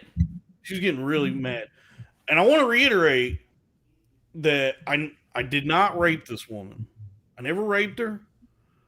I never did. I never assaulted. I never imposed myself in any way on her. That's why I said better man than me. Yeah, but I did try to put my arm around her after she had invited me into her bed. So I did, so it was like, in my mind, there was a part of me that was false hope that I was like deluding myself into believing maybe it'll still happen with this girl, even though she told me it won't. But then also there were some mixed signals because she did invite me into her bed, and so I tried to put my arm around. I don't know why I had you so fucked up, bro. Be honest with you. I don't know why I had you so fucked up. Because it's Kevin. I don't know. Like I don't know what your experience with BPD girls is, but they like the sirens from the Odyssey, dude. They sing their song. As you fucked up. I don't know what fucked you up that long. I'm telling you. I'm explaining it to you right now. I know I already knew the story. But I'm explaining to you how it can like make why it made me feel so bad, or just like why it was something that was just at the time something that was just like deflating for me and detrimental. I don't know why you just brushed it off like that bitch wasted my time. I'm explaining that to you. I'm explaining it to you. What are you not getting? I'm telling you that it's just something about certain women ensnares me. Go ahead, dickhead. Let's explain the rest of it. I'm just saying it's like there's a certain kind of woman out there who has she's got the BPD, and she's like manipulative in a way where and it is like you have to be a certain kind of guy to become entrapped by this. Like you're just not that kind of guy. So like this is something that would have never happened to you, or it would not affect you in any way. Whereas like me, I'm the kind of guy that I hear the siren song of a BPD girl, and Siren song. Do what? Siren? Soren? Siren songs? Siren song. Siren songs. You know the sirens from the Odyssey?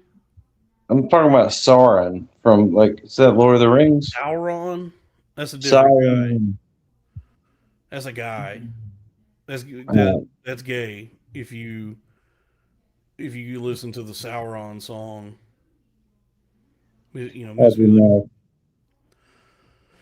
No, what I'm telling you is just that, like, at that time in my life, and I guess it is like I'm the kind of person that is susceptible to being led on by the kind of girl who like thrives on male attention and making just manipulating guys. Like there's something about just stringing them along and making them feel like shit that they like get off on. Like it's enjoyable for them or something. And then like for me, the whole time I'm just like tortured by it. And then every time it gets to a point where then they like they make it seem like I'm a bad person. Because that's what happened that next day after that. She was like, well, I don't feel like I've been leading you on. She was telling me all this, like, I don't know why you thought that you still had some chance with me like that when all I did was invite you back to my apartment and get in bed with you. But again, reiterate, I never forced myself on this lady. I didn't do anything more than just try to put my arm around her that night. So that was all. That was it. But then, yeah, it did make me feel like shit at the time. Like I was just like really bothered by it, and it, just something that hurt, and it was a growing pain. It was just like a lesson learned, experiencing that with that lady, and then ever since then, I've tried to be on guard about that kind of thing. But I'm still susceptible to it. I know. I seen it, man. And let me tell the next story. There's more. The next one. What's the next one? Is me and Dalton were getting shit house at this fucking bar over in was it Backyard on Bell? You remember that one? Backyard on Bell? It was the one on Bell Street. Oh, on Bell Street. Yeah, that was a bar there. Yeah. We were getting absolutely shit housed. And we kind of, for whatever reason, Dalton was my fucking wingman that night, and kind of ran into these two young girls, old enough to drink, and okay.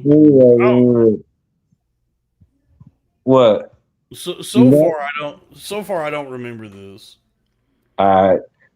So we said, "Hey, man," but because they closed at 10, it's like, all right, we're gonna go to this. We're gonna go to Hooligans, and you can just follow us there. Oh, was this these two twins that look like the sister from Pet Cemetery? Yeah. Oh, okay. Yeah, that I was said, another thing. the story, and you fucking ruined it, man. Oh, sorry. Yeah, they were. I didn't really know they were twins. Yeah, I mean. All right, man, tell the story. No, I mean, yeah, you can finish telling. Sorry.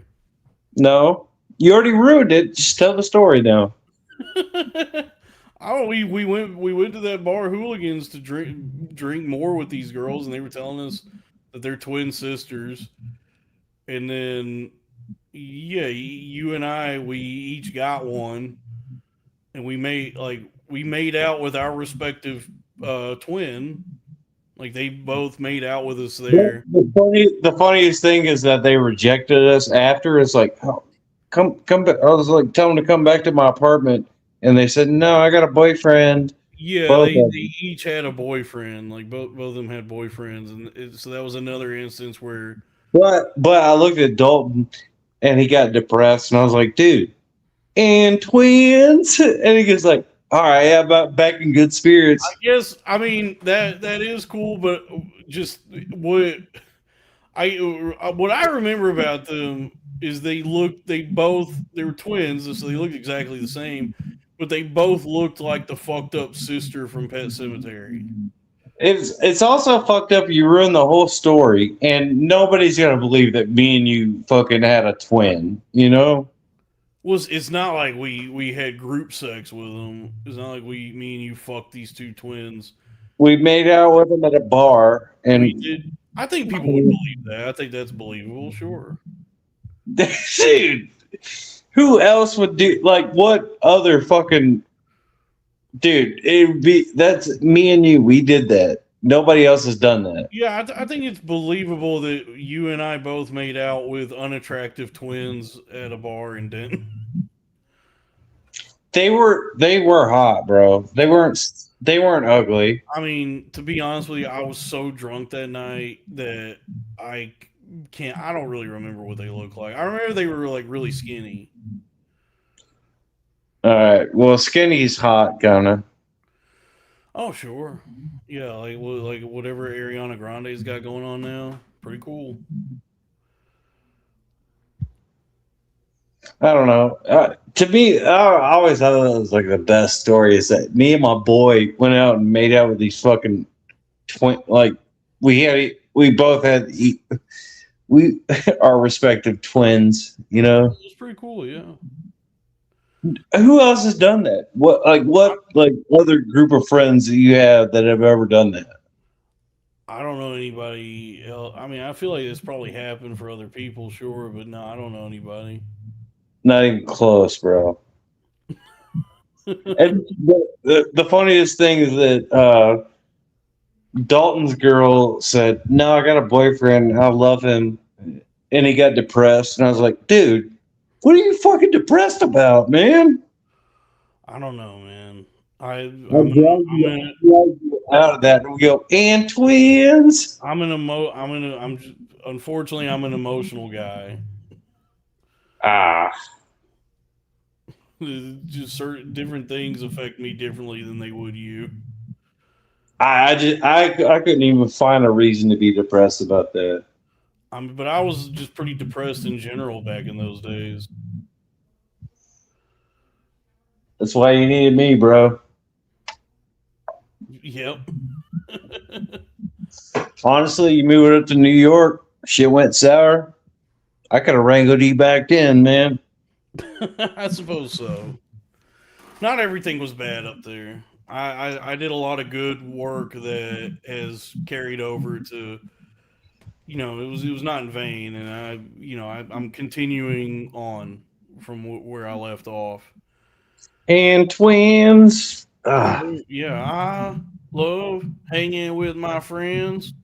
Burritos at 4 a.m. and twins. Great commercial. That's a great commercial. Dude. Little cats. And twins. Oh. Nobody, dude. There's probably like 20 people collectively, so it's like 10 groups of guys that could say they did that. It's not that an astounding thing to me. I feel like there's a lot of, given how many people there are on Earth and how many of them are twins, that seems like something that has occurred for quite a few people. Has anybody in the chat ever done that? Has anybody ever kissed up on a twin while your friend kisses up on the other twin? Silence says it all, man. I do like this question, that if you make one twin bust, does the other feel it? Like Escape to Witch Mountain. That'd be a fun experiment. You know what's funny is that nobody believes that story but me and you. I think it's pretty believable, dude. It's not believable. Dude, if I swear to God, dude, if if Brett and Ethan said we wouldn't make out with twins, bro, I'll be like, cool, man. Yeah. Yeah. Here we can wrap. Let's wrap up with this. Here, I got something we can close out on. Here we go. I love playing two-hand touch, eating way too much, watching my team win with the twins. I love quarterbacks eating dirt, pom-poms and short skirts, fans who won't quit, and those twins. And I love them too. Here's the football. I like burritos at 4 a.m. Oh yeah, that was. Well, hold on. Which one is it? Burritos at 4 a.m. Where's the one that says burritos at 4 a.m.? I want to see the burritos at 4 a.m. Dude, this is remember what they took from you. This is the world that we grew up in that no longer exists. Let's see. Here we go.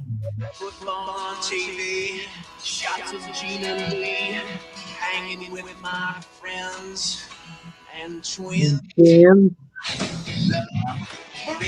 Yes! That never end. Dogs that love cats. and twins. Yeah, we're the only people in this world that have lived that commercial. And burritos at 4 a.m. and twins. Me and you. Shit, dude, I'd rather have the burrito, dude. That burrito sounds pretty good. But we did that.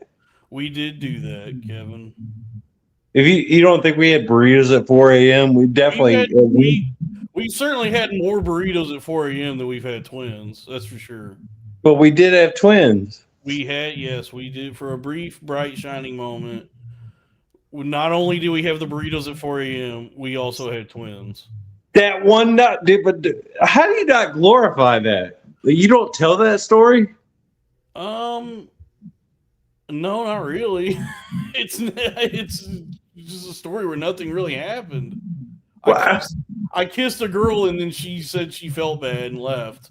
You made out with her all night, bro. Yeah, I think you and I have different senses of what glory is, because I just was like, oh, she didn't actually want to do that. She, like, I don't know why she kissed me. And we were her mistake, bro. Yeah, that's not something that makes me feel particularly good. I don't feel good about that. I don't know how you feel bad about it. I guess because I would rather a girl actually want to be physically intimate with me and be with me than do something that she then feels bad about. And we don't act like we pressed them to do it. That wasn't the case. No, we didn't. Again, we didn't force ourselves on anybody. I want to make that very clear. But it was that, yeah, she did something with me that she just didn't actually. She realized she didn't want to do, and it just made me feel, like, oh, I'm not somebody that girl wanted to be with. I carry no guilt about it. I did the same shit you did that night. It's not that I feel guilty about it. It's just that, yeah, it's just a deflating moment for me. It's just like, dude, there was nothing but good from it, bro. All right. Again, I think you just have maybe a different set of values than I do, because I would much rather. Don't talk about values with me, motherfucker. Okay, sure. I would rather a girl actually be attracted to me than. No, Dalton. All right, get over that shit, man. Enjoy your time while you're on this earth. Okay. They made their mistake. It wasn't your fault. Yeah, I just don't really revel in being a mistake that somebody made. Dude, honestly, especially now that I'm like in my 30s. It's not. It wasn't about them. It was about our time together. Really, it was about us. Really, sure. It wasn't about them at all. Don't think about them. It was about us. Okay, I'm glad you enjoyed it. I'm glad you had a good time. Great fucking time, man. I can't even tell the story because nobody would believe me. It doesn't seem that far fetched. We made out with twins. Yeah, it's not so far fetched that it's unbelievable. Maybe it's a little dubious, but I feel like people can wrap their heads around it pretty easy. All right. Yeah, it's far fetched because it's me and you. It's not the fucking Jonas Brothers, you know? All right, that's a good point. Drew says he believes you. I mean, Drew says I believe. Well, you just fucking validation. I was there that night. Like, dude, good. I'm glad you believe me, Drew. Yeah. I'm sorry that I don't feel exactly the same way about it that you do. Yeah. Good, bro. Beat me halfway. I mean, I think I met you halfway. I was like, yeah, it was cool to get. It's always cool to get to kiss a girl. For sure, I like kissing girls. But it was with my bro, and it was her twin sister.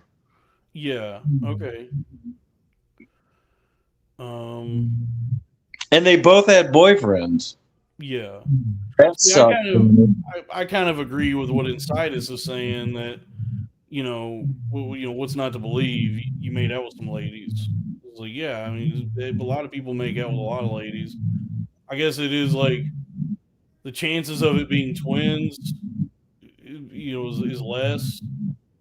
But what's all? There's like all this. Dude, it wasn't that I made out with a girl. It was that I was with my bro, and they were twin sisters, and we both had one of them. Sure. And that was a beautiful moment. I wouldn't trade that for the world, man. There is an echo. There's like some noise I'm hearing. We should probably, hey, I think we did a good show. We should probably wrap this up. With this, I mean, dude, we put in the hours, dude. We did we did over 2.5 hours. It's a good show. Great show. I don't really regret this whole conversation. Like, I wish there is a bro out there that respects what we were talking about. Anyway, folks, to the audience, I appreciate. I like this. Echoes is just twins for your ears. That's fun. Yeah, whatever's going on your end with the audio, there's a lot of echo. Anyway, what was I saying? Oh yeah. So hey, to the audience, I thank you for tuning in. I love you. Again, sorry that the merch website is going away. And I think I told you everything about why that's happening. I think we covered that. And it's because Lily is actually Sal, and Sal has to step away from even that to go win his kids back. You didn't say it was Sal, you said it was Dave. Oh, that's right. Lily's Dave. Oh, There's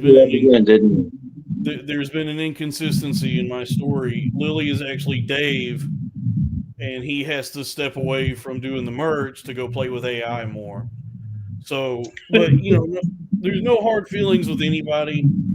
It's all copacetic, and we all just want the best for you, for ourselves and each other and everyone. So,